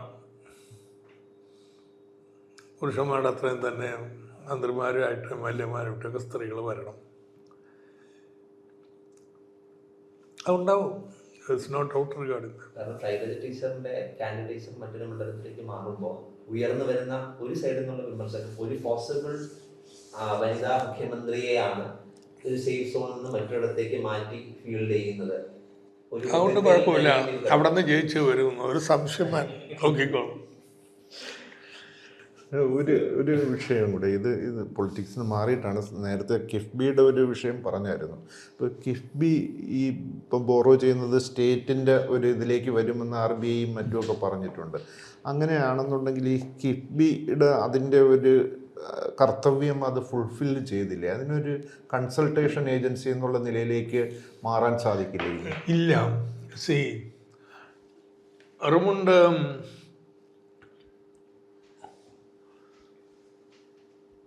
₹1,00,000 ഡയറക്റ്റ് ഇൻവെസ്റ്റ്മെൻറ്റ് കിഫ്ബിയുടെ ഉണ്ട്. പിന്നെ കിഫ്ബി ലിവറേജ് ചെയ്യുന്ന വേറെ 1 lakh ഉണ്ട്. 1 lakh അല്ല, അതിനെ കൂട്ടുകൂടി വരും. ദേശീയപാത, വിഴിഞ്ഞം, ഇപ്പം വരാമണ ശബരിയും മറ്റും. എനിക്കൊന്നും പണം വേറെ എവിടെ നിന്ന് എടുത്തു കൊടുക്കാനാണെന്ന്. This only source. അപ്പം ഒരു 3 ലക്ഷം കോടി രൂപ ഡയറക്റ്റ് ഇൻഡയറക്റ്റ് ആയിട്ട് കേരളത്തിൽ ഇട്ട് കളിക്കണ സ്ഥാപനമാണത്. പക്ഷേ ഈ 1 ലക്ഷം കോടി രൂപയുടെ ഡയറക്റ്റായിട്ട് ഇൻവെസ്റ്റ് ചെയ്യുന്നതിൽ 30,000 crores കൊടുത്തിട്ടുള്ളൂ. ബാക്കിയുള്ള പേയ്മെൻറ്റുകൾ വരികയാണ്. So KIIFB borrowing will have to continue for another 5 years. അങ്ങനെ ബോറോ ചെയ്താൽ അത് നോർമൽ ബോറോയിങ് നിന്ന് വെട്ടും. കാരണം സ്റ്റേറ്റിൻ്റെ ബോറോയിങ് ആയിട്ട് കണക്കാക്കും എന്നുള്ളതാണ്. സോ കിഫ്ബിയെ ഒന്ന് റീമോഡൽ ചെയ്യേണ്ടി വരും. 2 ways. ഒന്ന്, എല്ലാത്തിലും വലിയ പ്രൊജക്റ്റുകൾ, ചെറിയ റോഡൊന്നും വലിയ റോഡൊക്കെ ഒരു 50 years റീപേയ്മെൻറ്റ് വരുന്ന ടോൾ ഏർപ്പെടുത്തുക. സോ ഒരു പ്രാവശ്യം ടോൾ കൊടുക്കുന്ന 10 രൂപ 15 രൂപ വരെ ഉള്ളൂ. You can exempt everybody. Local 50 കിലോമീറ്ററിനുള്ളിലൊക്കെ എക്സെപ്റ്റ് ചെയ്യാം, ലിബറലാക്കാം. 50 എന്നുള്ള കുറച്ചുകൂടി നീട്ടിക്കഴിഞ്ഞാൽ പിന്നെയും ടോൾ എമൗണ്ട് കുറയും. അത് ഫാസ്ടാഗ് വെച്ച് എങ്ങും നിർത്താതെ ക്യൂ ഇല്ലാതെ കാര്യങ്ങൾ നടത്തിക്കൊണ്ടുപോകാം. രണ്ടാമത്തൊന്നത് സോഷ്യൽ ഇൻഫ്രാസ്ട്രക്ചർ, അതിന് ലീസ് മോഡലിലേക്ക് കൊണ്ടുവരാം. There are many ways of doing that so that it meets revenue model requirement and will still continue. മനസ്സിലായില്ലേ? ഇപ്പോൾ അങ്ങനെ ചെയ്ത് കഴിഞ്ഞാൽ ഒരു 5-6 വർഷവും കൂടി ഇത് തുടരണം. അത് കഴിഞ്ഞിട്ട് ഇത് കൺസൾട്ടിങ് ഏജൻസി പറഞ്ഞ പോലെ തന്നെ മാറേണ്ടതുണ്ട്. ഇത് എല്ലസായിട്ട് ഇങ്ങനെ ബോറോ ചെയ്തുകൊണ്ടിരിക്കുന്ന സാധനമല്ല. ഞാനന്ന് പ്രഖ്യാപിച്ച 50,000 കോടി എന്നുള്ളതാണ് ഫസ്റ്റ് ഇയറിൽ. പക്ഷേ സെക്കൻഡ് ഇയർ ആയപ്പോൾ പിന്നെ അതിന് 20,000 ഭൂമിക്ക് മേടിച്ച് വെച്ചാൽ തന്നെ അപ്പം 70,000 ആയി. അങ്ങനെ ലോങ് റൺ മാറണം. അപ്പോഴത്തേക്കും Keralam would have made the transition here. See already ഇൻവെസ്റ്റ്മെൻറ്റുകൾ വരുന്നുണ്ട് റിയലായിട്ട്. Kerala is changing. നമ്മൾ ഒരു ഒന്ന് കേരളത്തിൻ്റെ കാലാവസ്ഥയും ഭൂപ്രകൃതിയും എല്ലാം വെച്ച് പിന്നെ കേരളം മുഴുവൻ ഒരു ഗ്രേറ്റർ ബോംബെയുടെ വലിപ്പമുള്ളൂ. അതുകൊണ്ട് ഈ ഇൻവെസ്റ്റ്മെൻ്റ് എല്ലാം കൊച്ചിയിലോ മറ്റിടത്തോ മറിച്ചിടത്തോ വരണ്ട. Can be spread anywhere in Kerala if you have infrastructure. നിങ്ങൾക്ക് സ്പീഡായിട്ട് വന്ന് പോകാം, ഇലക്ട്രിസിറ്റി ഉണ്ടാവും, കമ്മ്യൂണിക്കേഷൻ ഉണ്ടാവും എന്ന് ഉറപ്പ് വരുത്തിയാൽ എവിടെ വേണമെങ്കിലും ഇരുന്ന് മനുഷ്യന് പണിയെടുക്കാമെന്ന് കേരളത്തിൽ. ഒറ്റ കേരളത്തിൽ സിറ്റിയായിട്ട് കണ്ടുവച്ചാൽ മതി. അങ്ങനെ ഒരു കാഴ്ചപ്പാടിലേക്ക് പോകണം. So that transformation is definitely taking place in Kerala. KIIFB would have done the role. ഈ കിഫ്ബിയുടെ നിയമാവലി അനുസരിച്ച് അതിന്റെ ഉദ്ദേശ ലക്ഷ്യം പൂർത്തീകരിച്ചാൽ ഇത് വൈൻഡപ്പ് ചെയ്യാം എന്നാണല്ലോ പറയുന്നത്. അന്ന് തീരുമാനിക്കേണ്ടതാണ്. നൗ ഇന്നിപ്പോൾ ഈ ട്രാൻസിഷന് കിഫ്ബി നിലനിർത്തി എടുത്ത് മാറ്റിക്കഴിഞ്ഞാൽ UDF മറുപടിയില്ലെന്ന് ഒരു ഡിബേറ്റിൽ വന്നു കഴിഞ്ഞാൽ what are you going to do? Okay, revenue ഇത്രയും ചിലവ് വർദ്ധിപ്പിച്ചു. ഇത്രയും റവന്യൂ ചിലവ് വർദ്ധിപ്പിച്ചു കഴിഞ്ഞാൽ പിന്നെ ഇൻഫ്രാസ്ട്രക്ചറിന് 10 പൈസ ഉണ്ടാവില്ല. ഇത് മീറ്റ് ചെയ്യാം, 10 പൈസ ഉണ്ടാവില്ല. All the more important reason that you have extra budgetary resource mobilisation. അപ്പോൾ അത് VD സതീശൻ്റെ കാഴ്ചപ്പാടൊക്കെ വളരെ സൂപ്പർഫിഷ്യലാണ്. സ്വർണ്ണത്തിൽ നിന്ന് 15,000 കോടി കിട്ടും, നടക്കുന്ന കാര്യങ്ങളല്ല കേട്ടോ. സി നമുക്ക് അനുഭവം ഉണ്ടല്ലേ ചിലപ്പോൾ വെച്ചാൽ വേ ബില്ലില്ല സ്വർണത്തിന്. അതുകൊണ്ട് ആർക്ക് കൊടുത്തു എന്നുള്ളതിന് അവർ പറയുന്നതല്ല ഒരു കണക്കില്ല. പിരിക്കാൻ കഴിയില്ല നിങ്ങൾക്ക്. ഞാനത് തുടക്കം മുതലുള്ള ഫൈറ്റാണ് വേ ബില്ല്. അവസാനം എൻ്റെ ശല്യം സഹിക്കാൻ വന്നപ്പോൾ ജയിലിൽ താൻ ചെയർമാനായിട്ട് കമ്മിറ്റി ഉണ്ടാക്കിക്കോ, നിങ്ങൾ തമ്മിൽ തീർത്തിട്ട് വരാൻ പറഞ്ഞു. So I go to Maharashtra, അവിടെ ഇവിടെയൊക്കെ ആയിട്ട് എല്ലാവരും സമ്മതിപ്പിച്ച് കേരളത്തിന് വേ ബില്ല് ഏർപ്പെടും, ഞങ്ങളില്ല. എന്താ ഈ പറഞ്ഞ കാര്യം എന്താണെന്നറിയാമോ? മുഴുവനും കള്ളക്കടത്താണ്. അത് ഇവരെല്ലാം ഇൻവോൾവാണ്. നേപ്പാൾ വഴിയാണ് കൊണ്ടുവരണത്. അപ്പോൾ വേ ബില്ലേക്ക് കൊണ്ടുവന്ന് കഴിഞ്ഞിട്ടുണ്ടെങ്കിൽ ഇത് പ്രശ്നമാണ്, സുരക്ഷിതമാണ്. അതുകൊണ്ട് സുരക്ഷയെ പ്രമാണിച്ച് വേ ബില്ല് വേണ്ടെന്ന്. ബാക്കി എല്ലാ സാധനത്തിനും ബില്ല് വേണം, സ്വർണത്തിന് മാത്രം ബില്ല് വേണ്ട. എന്നിട്ട് 4 വർഷം ചർച്ച ചെയ്തില്ല, കഴിഞ്ഞ വർഷമാണ് അംഗീകരിച്ചത്.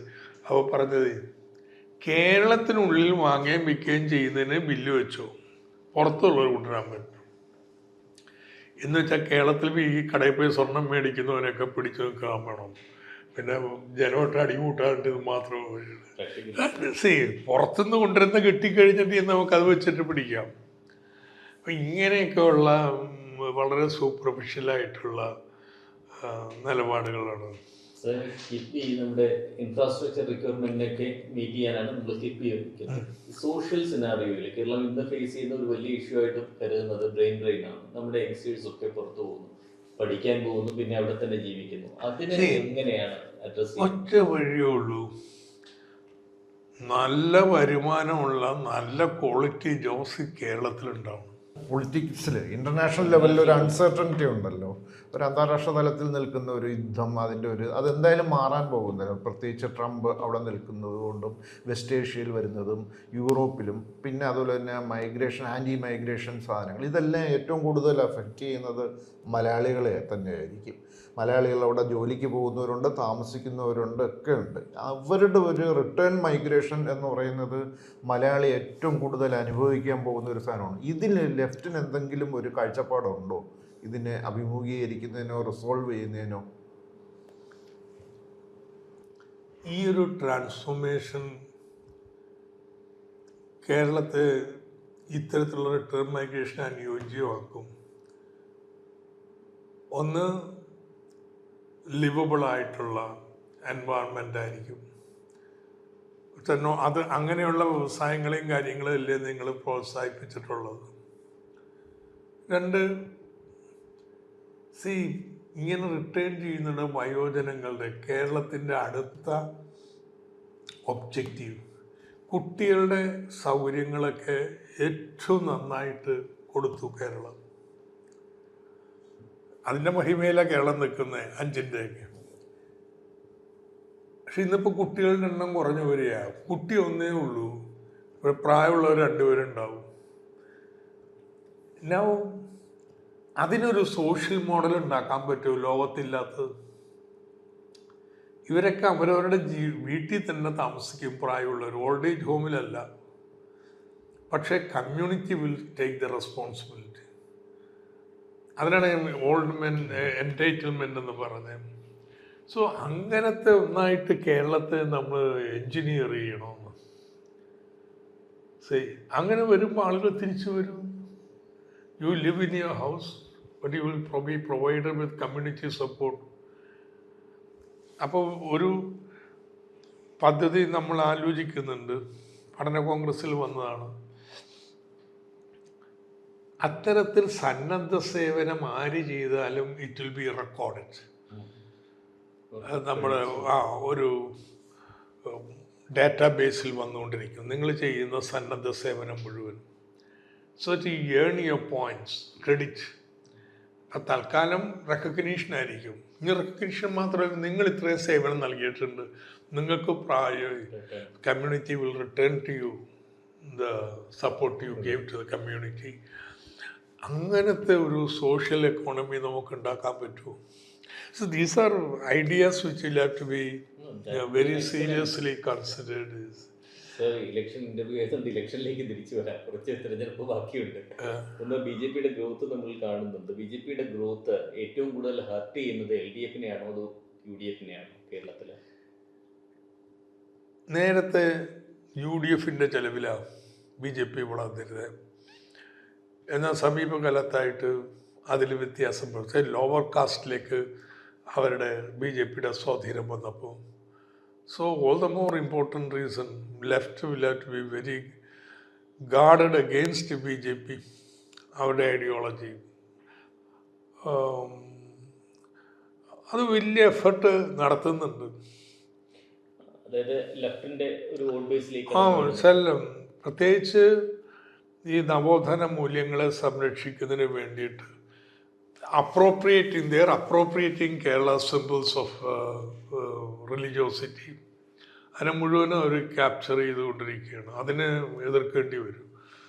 അതിന് ബദലായിട്ടുള്ള രീതികൾ വെരി ടഫ് ടാസ്ക്. ലോവർ കാസ്റ്റിലേക്ക് ഉണ്ടായിരുന്നില്ല, ലോവർ കാസ്റ്റിലേക്കും അവർ വരുന്നു. ലെഫ്റ്റിന്റെ ഒരു left ബേസിലേക്ക് There has been erosion. There is no doubt regarding that. But അത് അണപൊട്ടിയിട്ടൊന്നുമില്ല. സി 19% വന്നപ്പോൾ വിചാരിച്ചു എന്തോ ആവാൻ പോണു. അതിനുശേഷം 2 ഇലക്ഷൻ നടന്നല്ലോ, 2ലും 16ലേക്ക് താഴേക്ക് പോകുന്നതൊക്കെ. അതാണ് ഇവരുടെ ഇപ്പോഴത്തെ ഒരു പിന്തുണ എന്ന് പറയുന്നത്. ലോവർ കാസ്റ്റിൻ്റെ പറഞ്ഞതുപോലെ തന്നെ ക്രിസ്ത്യൻ കമ്മ്യൂണിറ്റിയിലേക്ക് വളരെ എവിഡൻ്റ് ആയിട്ട് അതായത് ചർച്ച് ലീഡർഷിപ്പിലൂടെ ക്രിസ്ത്യൻ കമ്മ്യൂണിറ്റിയിലേക്ക് BJP കടന്നു കയറുന്നുണ്ട്.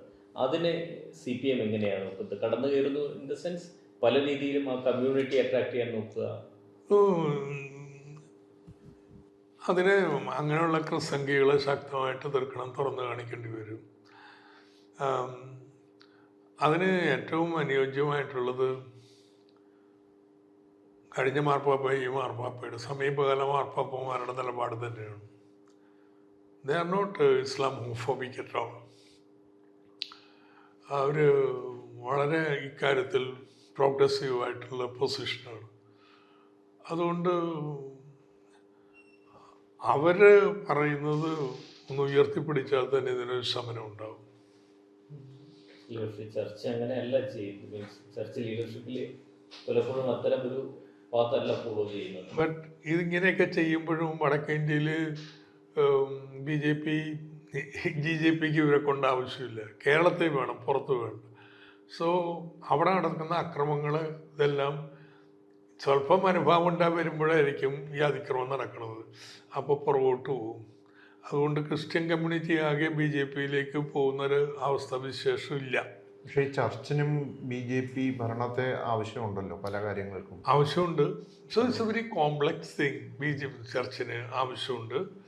ചർച്ചിൻ്റെ ഇൻസ്റ്റിറ്റ്യൂഷൻസിനൊക്കെ ഒരു ഗീവ് ആൻഡ് ടേക്കിലൊക്കെ നിൽക്കണം. കൺഫ്രണ്ടേഷൻ പറ്റില്ല. പക്ഷേ BJP ഇളക്കി വിടുന്ന മാസിന് ഇതൊന്നുമല്ല തത്വം. അവർ ശുദ്ധ വർഗീയതയാണ്, അവർ കടന്നാക്രമണം നടത്തുകയാണ്. അപ്പോൾ അതിനോട് പ്രതിഷേധിക്കാൻ നിർബന്ധരായിത്തീരുന്നു. ദെൻ ഗ്ലോബലി പറഞ്ഞ പോലെ പോപ്പിൻ്റെ നിലപാടുകളുണ്ട്. സോ ക്രിസ്ത്യൻ കമ്മ്യൂണിറ്റി ആകെ അങ്ങനെ ആയിരുന്നൊന്നും പറയാൻ പറ്റത്തുന്നില്ല. No. There are elements within the Christian community which pro-BJP position എടുക്കുന്നവരുണ്ട്. മറ്റൊന്ന്, ഞങ്ങൾ കഴിഞ്ഞ ദിവസം കോൺഗ്രസിൻ്റെ ചില നേതാക്കളോടും സംസാരിച്ചിട്ടുണ്ടായിരുന്നു. ഇവര് UDFന് ഒരു ലീഡർഷിപ്പ് വാക്വം ഉണ്ട്. ഇത് കോമൺലി പറയുന്ന ഒരു കാര്യമാണ്. അവിടെ മുഖ്യമന്ത്രിയാകാൻ റെഡിയായിട്ട് 6-7 പേര് നിൽക്കുന്നുണ്ട്. എന്നാൽ മറിച്ച് LDFന് ആരാണ് നേതാവ് എന്നൊരു ഡൗട്ടില്ല. ഒരു നേതാവുണ്ട്, പിണറായി വിജയനാണ് നേതാവ്. അത് തന്നെയാണ് അവർ ഉയർത്തുന്ന വിമർശനവും. അതായത് ഒരു 2ാം നിര നേതൃത്വം അല്ലെങ്കിൽ കൂടുതൽ നേതാക്കൾ LDFൽ വളർന്നു വരുന്നില്ല, വരാൻ അനുവദിക്കുന്നില്ല. അതിനോട് എങ്ങനെയാണ് താങ്കൾക്ക് തീരുമാനം? ഇതുവരെ നേതൃത്വത്തിന് കണ്ടിന്യൂറ്റി ഇല്ലാത്ത പ്രശ്നമൊന്നും LDFന് ഉണ്ടായിട്ടില്ലല്ലോ. പിണറായി വിജയൻ എന്ന നേതാവിന് കൂടുതൽ എക്സംഷൻ കൊടുക്കുന്നു. അത് പാർട്ടിയിലും അത് അർഹതയുള്ളതുകൊണ്ടല്ലേ. അത് വേണം. ആ നേതൃത്വം വേണമെന്നുള്ള ഞങ്ങളുടെ ആഗ്രഹമല്ലേ. ഞങ്ങളുടെ സ്ട്രെങ്ത് ആണ് ആയിട്ട് ഞങ്ങൾ കാണുന്നത്. അല്ല, നമുക്ക് വേറെ നേതാക്കൾ ഇല്ലാത്തതുകൊണ്ടാണ് എന്നോട് വ്യാഖ്യാനം ഇല്ല. അതിൻ്റെ കീഴിൽ നേതാക്കന്മാർ വന്നോളും. EMS ഉണ്ടായിരുന്ന PMS ഉണ്ടായിരുന്നില്ലേ, അക്സെപ്റ്റബിലിറ്റി. അങ്ങനെ ഓരോ കാലത്തും ഉണ്ടായിട്ടുണ്ട്. പക്ഷേ EMS എല്ലാം മാറി നിന്നിട്ടുണ്ടല്ലോ. ഇവിടെ മാറി നിന്നിട്ടില്ലേ? മന്ത്രിയായിരുന്നല്ലോ, ഒരു വർഷം തികച്ചില്ലല്ലോ. അതിനുശേഷം 18 വർഷം MLA പോലും അത് മാറിയുന്നില്ലേ. So these are happening. നിങ്ങൾക്ക് ഒക്കെ ആവശ്യമനുസരിച്ച് ഇന്റർപ്രറ്റ് ചെയ്യാം. 10 വർഷം മുഖ്യമന്ത്രിയായിരുന്ന ഒരാൾ മാറി നിന്നിട്ട് വേറൊരാളെ ലീഡർഷിപ്പ് കൊടുക്കുകയല്ലേ വേണ്ടത്? അല്ല, ഇങ്ങനെ തന്നെയാണ് വേണ്ടതെന്ന് ഞങ്ങൾ തീരുമാനിച്ചത്. ഉറപ്പായിട്ടും BJPയും മറ്റ് പ്രതിപക്ഷ കക്ഷികളും എല്ലാവരും ഒരുപോലെ ഉപയോഗിക്കാൻ സാധ്യതയുള്ള ഒരു സംഭവമാണ് ഈ ഇലക്ഷന് ശബരിമല സ്വർണ്ണക്കൊള്ള വിവാദം. എങ്ങനെയാണ് ലെഫ്റ്റ് അതിനെ ആ ഒരു It is a most embarrassing and unexpected development. അങ്ങനെ ഒരു അഴിമതി ശബരിമലയുമായിട്ട് ബന്ധപ്പെട്ടാണ്. അപ്പം അതിൽ ലെഫ്റ്റിൻ്റെ ഭരണകാലയളവിലാണ് ആദ്യം ഉണ്ടായ അഴിമതികൾ കണ്ടെത്തിയത്. അതാണ് എംബാരസ്മെൻറ്റ്. പക്ഷെ ഒന്നും കവറപ്പ് ചെയ്യാൻ നോക്കിയിട്ടില്ല. കോടതിയിൽ ആവശ്യപ്പെടുകയും ചെയ്തത്. കോടതിയുടെ നേതൃത്വത്തിൽ ചുമതലയിൽ അന്വേഷണം നടത്തിയിട്ട് കുറ്റക്കാരാരാ വെച്ചാൽ കണ്ടുപിടിക്കട്ടെ. So that investigation is going on. അപ്പോൾ എന്തെങ്കിലും കവറപ്പുണ്ട് എന്നുള്ള കാര്യത്തെക്കുറിച്ച് ചിന്ത ജനങ്ങൾക്കില്ല. ആരാ തെറ്റെന്ന് വെച്ചാൽ കണ്ടുപിടിച്ചോളൂ, ശിക്ഷിച്ചോളൂ. ബട്ട് ഇൻ ദ ഇൻവെസ്റ്റിഗേഷൻ ഇതെല്ലാം UDF കാലത്ത് തുടങ്ങിയിട്ടുള്ളതാണ്. അത് നിർത്തിവെപ്പിച്ചില്ലെന്നുള്ളതാണ്. അത് ആ ട്രാക്കിൽ തന്നെ തുടർന്നു പോയി എന്നുള്ളതും കൂടുതൽ വ്യക്തമായിട്ട്. സോ UDF ഇത് ഇനി പൊളിറ്റിക്കലായിട്ട് രാഷ്ട്രീയമായിട്ട് ഉപയോഗിക്കുന്ന രീതിയിലേക്ക് അതിൻ്റെ മോനയോടിച്ചു. എന്നാൽ BJP ഇവർ രണ്ടുപേരും ഇങ്ങനെയാണ് എന്ന് പറഞ്ഞുള്ള ക്യാമ്പയിനും മറ്റും കൊണ്ടുവരുന്നു. അപ്പോൾ ഇതിൽ ജനങ്ങളുടെ മുമ്പിൽ തരുന്നത് ദാറ്റ് ഗവൺമെൻറ് ഒരു വിധത്തിലും ഇൻ്റർഫിയർ ചെയ്യുന്നില്ല. SITയുടെ അന്വേഷണമെങ്കിൽ അന്വേഷണത്തിൻ്റെ കീഴിൽ കോടതി നേരിട്ട് ഇൻസ്ട്രക്ട് ചെയ്ത് അന്വേഷണം മുന്നോട്ടുണ്ട്. അപ്പോൾ ഇതിൽ നിങ്ങൾ ഇതിൻ്റെ പാർട്ടിയുമായിട്ട് ബന്ധപ്പെട്ടവർ ഇതിൽ ഇൻവോൾവ് ആണെങ്കിൽ എന്ത് നടപടിയാണ് സ്വീകരിക്കും? അവരുടെ ചാർജ് ഷീറ്റ് കൊടുത്ത് നടപടിയെടുക്കും. അതിൽ 2 പേര് നേരിട്ട് ബന്ധപ്പെട്ടവർ ജയിലിലായിരുന്നു. സോ അവരുടെ വേർഷൻ എന്താണെന്ന് നമ്മൾ കേൾക്കണ്ടേ? അവർ കേൾക്കാൻ ഞങ്ങൾക്ക് നേരം കിട്ടിയിട്ടില്ല. അവർ കണൈവ് ചെയ്തതാണോ അല്ലെങ്കിൽ അവർ കോംപ്രമൈസ് ചെയ്യപ്പെട്ടതാണോ അറിയാതെ ഇത് നമുക്ക് അറിഞ്ഞുകൂടാ. So let the charge sheet come. Charge sheet വന്നു കഴിഞ്ഞാൽ അത് പരിശോധിച്ച് പാർട്ടി തലത്തിലുള്ള നടപടിയെടുക്കും. അപ്പോൾ ഇപ്പോൾ അവരെയൊക്കെ അവർ ജാമ്യം കിട്ടിയിട്ടുണ്ട്, പ്രവർത്തനത്തിൽ നിന്ന് മാറ്റി നിർത്തും, അവരുടെ വിസ്തീർണം എടുക്കും. ദെൻ ചാർജ് ഷീറ്റ് കൂടി വന്നു കഴിഞ്ഞാൽ അതിൻ്റെ ലഘൂരത്വം നോക്കി പാർട്ടി നടപടിയുണ്ടാവും. പാർട്ടിയെ സംബന്ധിച്ചിടത്തോളം ഒരു വിധത്തിലും ഇതിൻ്റെ അന്വേഷണത്തിലോടില്ല. ശിക്ഷക്കാരായിട്ടുള്ളവർ ആരൊക്കെയായാലും അവർ ശിക്ഷിക്കപ്പെടണം. ഇത് നിലപാട്. അതെങ്ങനെയാണ് ഇടതുപക്ഷത്തിന്റെ ഇനി വരുന്ന ഇലക്ഷനെ ബാധിക്കാൻ പോകുന്നതെന്നാണ് കരുതുന്നത്? ജനങ്ങൾ ഇത് തുറന്ന മനസ്സ് തിരിച്ചറിയും. അതിൻ്റെ ഏറ്റവും നല്ല തെളിവല്ലേ നമ്മൾ വീണ്ടും തിരുവിതാംകൂർ ദേവസ്വത്തിൻ്റെ ചെയർമാനായിട്ട് ഇത്തരത്തിൽ സ്വാധീനിക്കപ്പെടാനായിട്ടുള്ള ഒരു സ്വാധീനമില്ലാത്ത ഒരു വ്യക്തിത്വത്തെ തന്നെ നിയമിച്ചത് ജയകുമാറിനെ. നമ്മളിതിൽ എന്തെങ്കിലുമൊക്കെ ഇടപെട്ട് ചെയ്യാനുള്ളൊരു ഏർപ്പാട് വല്ലതും ചിന്തയുണ്ടെങ്കിൽ അങ്ങനെ ചെയ്യില്ലല്ലോ. സോ അതൊക്കെ ജനങ്ങളുടെ മതിപ്പുണ്ടാക്കിയിട്ടുണ്ട്. ഈ ശബരിമല വിവാദം LDFന്റെ ഇലക്ഷനെ ബാധിക്കില്ല ഇല്ല എന്നുള്ളതാണ്. എന്ന് മാത്രമല്ല, ഇത് വരുമ്പോഴത്തേനും അവിടെ പുറത്തുനിന്ന് നിന്ന ആൾക്കാർ മാത്രമല്ല, ടെമ്പററി ബോർഡ് മെമ്പേഴ്സ് ആയിരുന്നവർ മാത്രമല്ല, അവിടുത്തെ സീനിയർ ഒഫീഷ്യൽസ് ഇൻവോൾവാണ്, പൂജാരികളിൽ ചിലരും ഇൻവോൾവാണ്. ഒക്കെ തെളിവ് എന്താണെന്നുള്ളത് ഒക്കെ കുറ്റപത്രം വരുമ്പോഴും നമുക്ക് അറിയാൻ പറ്റും. We don't know what it is. പക്ഷേ ഇവരൊന്നും അറിയാതെയും കൂട്ടുനിൽക്കാതെയും ഇത് നടന്നൊന്നും കരുതാൻ പറ്റത്തില്ല. സോ ഏതെങ്കിലും രാഷ്ട്രീയ കക്ഷിയുടെ എന്തെങ്കിലും ഏർപ്പാടായിട്ടല്ല, മറിച്ച് നടന്നിരിക്കുന്ന വലിയ ഒരു തെറ്റാണ്. അപ്പം അത് നമ്മുടെ തമ്മിൽ വെക്കാൻ പറ്റത്തില്ല. അന്നത്തെ ദേവസ്വം മന്ത്രിയായിരുന്ന കടകംപള്ളി സുരേന്ദ്രന്റെ പാർട്ടി ഈ ഒരു കേസിൽ ക്ലീൻ ചിറ്റാണോ നൽകിയിട്ടുള്ളത്? മന്ത്രി എന്നുള്ള നിലയിൽ അദ്ദേഹത്തിന് ഒരു പങ്കും ഇക്കാര്യത്തില്ല. മന്ത്രിമാരല്ലല്ലോ ഈ കാര്യങ്ങൾ തീരുമാനിക്കുകയും ചെയ്യുകയും ചെയ്യുന്നത്. അതിൻ്റെ ബോർഡിൻ്റെ കീഴിലുള്ളത്. ഞങ്ങൾക്ക് അങ്ങനെ ഒരു ആക്ഷേപം അദ്ദേഹത്തെക്കുറിച്ചില്ല. കാരണം അത് റീസെന്റ് BJP ഇപ്പോഴും പറയുന്നത് നിരപരാധികളായ തന്ത്രിയെ രക്ഷപ്പെടുത്തിയ ശേഷം. അപ്പം അതുകൊണ്ട് അവർ പറയുന്നതല്ലേ, കോടതിയുടെ കീഴിൽ നടക്കുന്ന അന്വേഷണം ഓൾറൈറ്റ് കോടതി തന്നെ പറഞ്ഞിട്ടുണ്ടല്ലോ. അപ്പോൾ അതിൻ്റെ അന്വേഷണത്തിൻ്റെ ഫലം വരട്ടെ. ആ അന്വേഷണത്തിൻ്റെ ഫലം വരുന്നതിന് മുമ്പ് നമ്മളെന്തിനാ വിധി പ്രസ്താവിക്കണ കയറി? തന്ത്രി അങ്ങനെ ചെയ്തതാണ്, ഇങ്ങനെ ചെയ്തതാണ്. ഞാനിപ്പോൾ ഒന്നും ആരെക്കുറിച്ച് ആക്ഷേപം നടത്തി. ഇവരൊക്കെ ആരോപിതരാണ്. അതിൻ്റെ ചാർജ് ഷീറ്റ് വന്നു കഴിഞ്ഞാൽ പാർട്ടിയായിട്ട് ബന്ധമുള്ളവരെ കുറിച്ച് നമ്മൾ നടപടിയെടുക്കും. അതുവരെ ഇവരൊക്കെ മാറ്റി നിർത്തും. ഈ സി പി എമ്മിൻ്റെ ഏറ്റവും അടിത്തട്ടിലുള്ള ശക്തി, സി പി എമ്മിൻ്റെ ഏറ്റവും അടിത്തട്ടിലുള്ള ശക്തികളായിരുന്നു പരമ്പരാഗത തൊഴിലാളികൾ. അത് കൊല്ലം, ആലപ്പുഴ ജില്ലകളിലായിരുന്നു. പക്ഷേ ഈ തദ്ദേശ തെരഞ്ഞെടുപ്പിൽ നമുക്ക് ആ ഭാഗത്ത് ഒരു ചോർച്ച ഉണ്ടാവുകയും തിരിച്ചടി ഉണ്ടാവുകയും ഒക്കെ കണ്ടു. അത് എന്തുകൊണ്ടാണ്? അത് ഈ നിയമസഭാ തെരഞ്ഞെടുപ്പിലും സി പി എമ്മിനെയും എൽ ഡി എഫിനെയും അത് ബാധിക്കുമോ? അല്ലെങ്കിൽ അത് എന്താണെന്ന് കണ്ടെത്തി പരിഹരിച്ചിട്ടുണ്ടോ?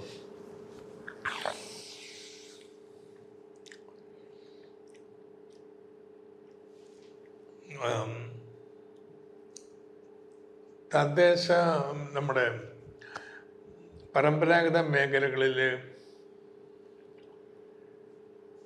ക്രൈസിസ് അത് പരിഹരിക്കുക എളുപ്പമല്ല.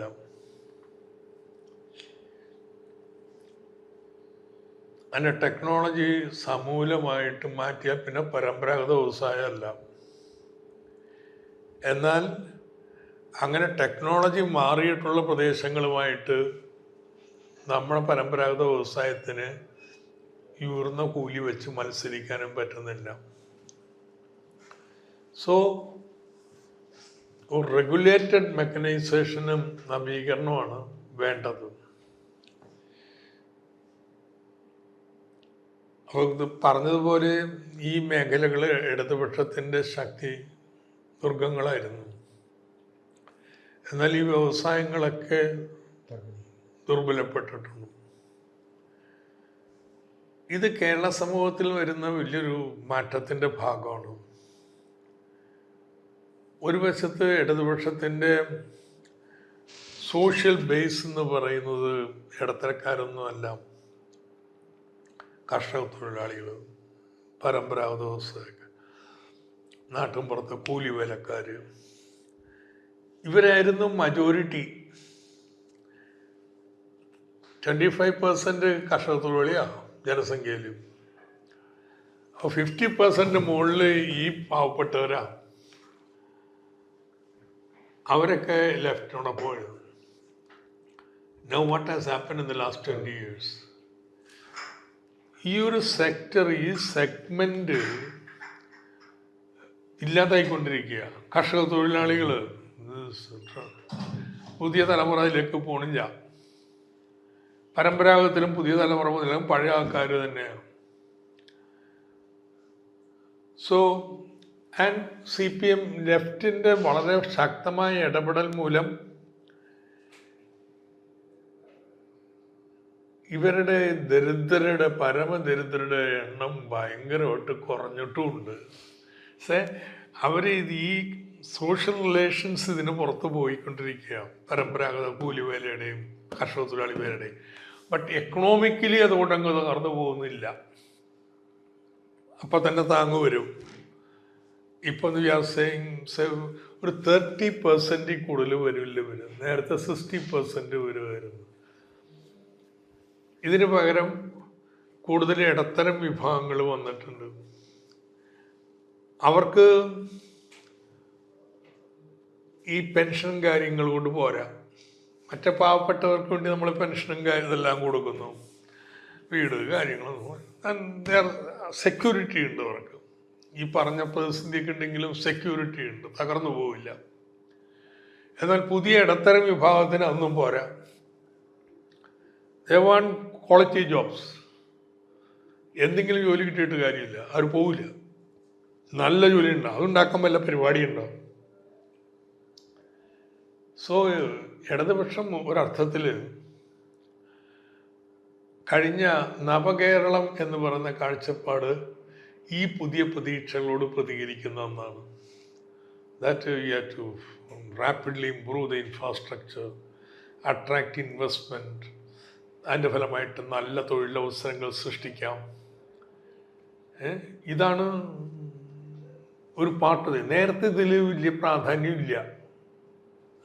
ക്ഷേമാനുകൂല്യങ്ങൾ കൊടുക്കൽ, കൃഷിയും വ്യവസായമൊക്കെ ഉണ്ട്, പക്ഷേ ഇവിടെയാണ് ഊന്നൽ. സോ ഈയൊരു മാറ്റം വന്നു. പക്ഷെ പാവപ്പെട്ടവരുടെ മക്കൾ പോലും ഇപ്പം അവർക്ക് മറ്റത് വേണം, അച്ഛനും അമ്മയുടെ ജോലി പോരാ, പുതിയ ജോലി വേണം. So we are trying to design a development programme which will address ഈ പറഞ്ഞ പാവങ്ങളുടെ പ്രയാസങ്ങളും പ്രശ്നങ്ങളും എത്ര സുരക്ഷിതം കൊടുക്കാൻ പറ്റുമോ കൊടുക്കാം. അതോടൊപ്പം അതുകൊണ്ട് മാത്രം നിങ്ങൾക്ക് കിട്ടൂല. പഴയ സോഷ്യൽ സ്ട്രക്ചർ മാറി കേരളത്തിൽ. അതിന് നിങ്ങൾക്ക് പുതിയൊരു അജണ്ട വേണം. ആ അജണ്ടയാണ് കിഫ്ബിയൊക്കെ ഉപയോഗിച്ച് നമ്മൾ നടപ്പാക്കാൻ പോകുന്നത്. സോ ദാറ്റ് ഒരു സോഷ്യൽ ബ്ലോക്ക് ഉണ്ടാവണം കേരളത്തിൽ. പുതിയ ഇടത്തരംകാർ ആയിട്ടുള്ള വിഭാഗങ്ങളും പാവപ്പെട്ടവരും ഒരുമിച്ച് നിർത്താൻ പറ്റുന്ന ഒരു ഡെവലപ്മെൻറ്റ് അജണ്ട. അതാണ് പഴയ ഒരു ലോവർ ക്ലാസ് ആയിരിക്കും ഇനി മിഡിൽ ക്ലാസ് ആയിട്ട് വരാൻ പോകും. 60% പോവർട്ടി ലൈന് താഴെയുള്ളവരുടെ എണ്ണം 73. ബീഹാറിനേക്കാൾ കൂടുതലാണ്. ഇന്ന് ഔദ്യോഗികമായിട്ട് പോവർട്ടി ലൈന് താഴെ ആരുമില്ല കേരളത്തിൽ. 0.5% ആണ്, 0.7% ആണ് head count. That's a transformation which has occurred in Kerala. എല്ലാവരും ഇടത്തരക്കാരൊന്നും ആയിട്ടില്ല. നോ, കേരള ഇടത്തരം സൊസൈറ്റിയായി മാറിയെന്നല്ല, കൂലിവേലക്കാരും എല്ലാം ഉണ്ട്. പക്ഷേ ഒരു സെഗ്മെൻ്റ് ഓഫ് ഇടത്തരക്കാരും വർദ്ധിച്ചു വന്നിട്ടുണ്ട്. അവരുടെ പ്രതീക്ഷകളൊക്കെ വളരെ വിപുലമാണ്. സോ നമ്മുടെ സിമ്പിളായിട്ടുള്ള ഡെവലപ്മെൻറ്റ് അജണ്ടയിൽ ഒരു മാറ്റം വരുത്തണം. അത് മാറ്റം വളരെ സക്സസ്ഫുള്ളായിട്ട് കഴിഞ്ഞ 10 വർഷത്തിനിടയിൽ കൊണ്ടുവന്നു. അത് ഒട്ടാക്കി മാറ്റാൻ പറ്റുമെന്നുള്ളതാണ് നോക്കുന്നത്. സാർ, മറ്റു കാര്യം ചോദിക്കട്ടെ. നമ്മൾ ഈ ഭരണ തുടർച്ചയാണ് നമ്മൾ ഇത്തവണയും ലക്ഷ്യമിടുന്നത്. ഭരണ തുടർച്ചയാണ് നമ്മൾ ലക്ഷ്യമിടുന്നത്. ഇപ്പോൾ ലെഫ്റ്റ് ക്രിറ്റിക്സിന്റെ തന്നെ ഒരു ആശങ്ക, വെസ്റ്റ് ബംഗാളിലും ത്രിപുരയിലും സംഭവിച്ചത് ഇടതുപക്ഷത്തിന് സംഭവിക്കുമോ ഭരണ തുടർച്ച കിട്ടിയാലെന്നാണ്. സച്ചിദാനന്ദനെ പോലെ, സാറ ജോസഫിനെ പോലെ ഉള്ള പല ഇന്റലക്ച്വൽസും അത് വോയിസ് ചെയ്തിട്ടുമുണ്ട്. അതിനോട് എങ്ങനെയാണ് പ്രതികരിക്കുക? അനുഭവങ്ങളിൽ നിന്ന് ജാഗ്രത പുലർത്തണം, അനുഭവങ്ങളിൽ നിന്ന് പാഠം പഠിക്കണം, അങ്ങനെയുള്ള വീഴ്ചകൾ അവോയ്ഡ് ചെയ്യാൻ വേണ്ടി നിൽക്കണം. പക്ഷെ ഇങ്ങനെ വീഴ്ച വന്നേക്കൊന്നും പറഞ്ഞുകൊണ്ട് ഭരണം വിട്ടുപോലല്ല വേണ്ടത്. ഇന്നത്തെ ഇന്ത്യ രാജ്യത്ത് ആ ഒരു ഭരണ തുടർച്ച അനിവാര്യമാണ്. ബട്ട് ഈ ഭരണ തുടർച്ച ഉണ്ടാകുന്ന പുതിയ വെല്ലുവിളികൾ അതൊക്കെ നമ്മൾ പൂർണ്ണമായിട്ടും മനസ്സിലാക്കി അതിനെതിരെ ജാഗ്രത പുലർത്തണം. ആ ജാഗ്രത പുലർത്തുന്നുണ്ട്. ഇങ്ങനെ അവെയറാണ്. പുറത്തുനിന്ന് ആൾക്കാർ പറയേണ്ട, നമ്മൾ തന്നെ നിരന്തരം ഇങ്ങനെയുള്ള ഓരോ പ്രശ്നങ്ങളും ചൂണ്ടിക്കാണുന്നത് ഒക്കെ തിരുത്തപ്പെട്ടു ഇല്ല. പക്ഷേ തിരുത്തിയില്ലെങ്കിൽ പ്രശ്നമാണ്. പക്ഷെ നമ്മൾ ഈ മാറി നിൽക്കണം എന്ന് പറയുന്നത് LDF CPM ഈ ഒരു പ്രാവശ്യം ഈ ഒരു ടേം ഭരണത്തിൽ നിന്ന് മാറി നിൽക്കണം എന്ന് പറയുന്നത് ഒരു ആശ്വാസ്യമായ സാധനമാണ്. ഇല്ല എന്നുള്ളതാണ്. കാരണം 2 കാര്യങ്ങൾ മറക്കണോ. ഈ പറയുന്നവരെ നമുക്ക് എന്തെങ്കിലും ധരിപ്പിക്കാൻ കഴിയുന്നുണ്ടോ? അത് എന്തുകൊണ്ട് വേണ്ട? ഇല്ല, നമുക്ക് ജെന്യുവിൻ ആയിരിക്കും. ഇപ്പം ആരെങ്കിലും അങ്ങനെ പറഞ്ഞിട്ടുണ്ടെങ്കിൽ എന്താ കൺസേൺ? ഈ തുടർച്ചയായിട്ട് ഭരണത്തിലിരിക്കുമ്പോൾ അതിൻ്റെ ഡീജനറേഷൻ ഉണ്ടാവും. അതിൻ്റെ കൺസേൺ പറയുന്നതാണ്. ഫൈൻ, അത് നമ്മൾ അക്സെപ്റ്റ് ചെയ്യും, അതിനെക്കുറിച്ച് തർക്കമില്ല. പക്ഷേ 2 കാര്യങ്ങളുണ്ട്. ഈ ഒരു കാര്യം ചെയ്തതിൻ്റെ പാതി വഴി വന്ന് നിൽക്കുകയാണ്. അത് പൂർത്തീകരിക്കുക എന്ന് പറയുന്നത് ഒരു കോൺസെൻസസ് ആയിട്ട് മാറിയിട്ടില്ല. അപ്പോൾ ഇപ്പം ഇത് മാറാമെന്ന് പറഞ്ഞാൽ കേരളത്തിനുണ്ടാകാൻ പോകുന്ന വലിയ നഷ്ടമുണ്ട്. ചെറിയ നഷ്ടമല്ല. ഒരു 59-ലുണ്ടായ നഷ്ടം പോലത്തെ നഷ്ടമായിരിക്കും കേരളത്തിനുണ്ടാകുന്നത്. അതൊരു തിരിച്ചറിയണില്ല. അവരുടെ ഒരു ചിന്താമണ്ഡലത്തിലേക്ക് ആ ഒരു പെർസ്പെക്റ്റീവ് വന്നിട്ടില്ല കൾച്ചറൽ ലീഡേഴ്സ് പലരുടെയും. രണ്ടാമത്തത്, ഇന്ത്യ രാജ്യത്ത് ഇടതുപക്ഷത്തിൻ്റെ പ്രാധാന്യവും പ്രസക്തിയും മനസ്സിലാക്കണ്ടേ. ഒരു സംസ്ഥാനത്തെങ്കിലും നമ്മൾ ഭരണത്തിലുണ്ടാവുക, അതല്ലേ നമ്മുടെ ഇടപെടൽ ശേഷി വർദ്ധിപ്പിക്കുന്നത്. അപ്പോൾ ദേശീയ രാഷ്ട്രീയത്തിലെ ഇടതുപക്ഷത്തിൻ്റെ റോളിനെ കുറിച്ചൊരു ധാരണയില്ലാത്തതിൻ്റെ കൂടി ഫലമായിട്ടാണ്. ധാരണയൊക്കെ ഉണ്ടാവും, പക്ഷെ ഇത് മൊത്തത്തിൽ ഇതിൻ്റെ പരസ്പര ബന്ധങ്ങൾ കാണാനായിട്ട് അവർക്ക് കഴിയാതെ വരുന്നു. ഈ പ്രതിപക്ഷ നേതാവ് പക്ഷേ ഇപ്പം അടിക്കടി പറഞ്ഞുകൊണ്ടിരിക്കുന്നത് കോൺഗ്രസ് ആണ് ഇടതുപക്ഷം, CPM എന്ന് പറയുന്നത് ഒരു കോർപ്പറേറ്റ് പാർട്ടിയാണെന്നുള്ളതാണ്. എന്ത് മറുപടി പറയാനാണ്? ആരാ കോർപ്പറേറ്റ് പാർട്ടി? കോൺഗ്രസിൻ്റെ റെക്കോർഡ് എന്താ? ഇന്നുള്ള എല്ലാ കോർപ്പറേറ്റ് പ്രീണന നിയോ ലിബറൽ പോളിസീസും കോൺഗ്രസല്ലേ കൊണ്ടുവന്നത്, ഞങ്ങളതിനെ തീർത്തിട്ടല്ലേ ഉള്ളൂ. ഇന്ന് പോലും കോർപ്പറേറ്റുകളുടെ ഫണ്ടിങ് ആർക്കാം? BJPക്കാണ് ഏറ്റവും കൂടുതൽ, കഴിഞ്ഞ കോൺഗ്രസ്. ഞങ്ങളൊരു കോർപ്പറേറ്റിൻ്റെ ഫണ്ട് വാങ്ങുന്നില്ല. എന്തടിസ്ഥാനത്തിൽ?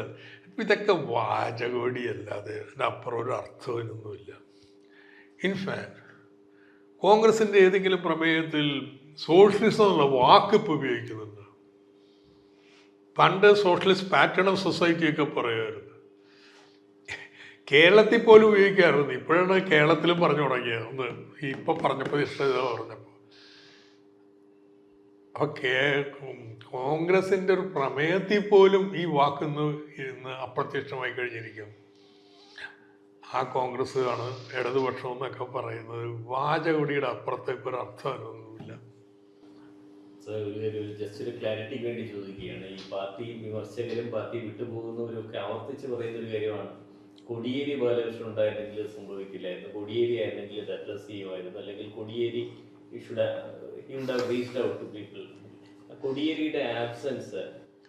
കോടിയേരിയുടെ ആബ്സെൻസ് വളരെ വലിയ നഷ്ടമാണ്. പകരം വെക്കാൻ പറ്റത്തില്ല.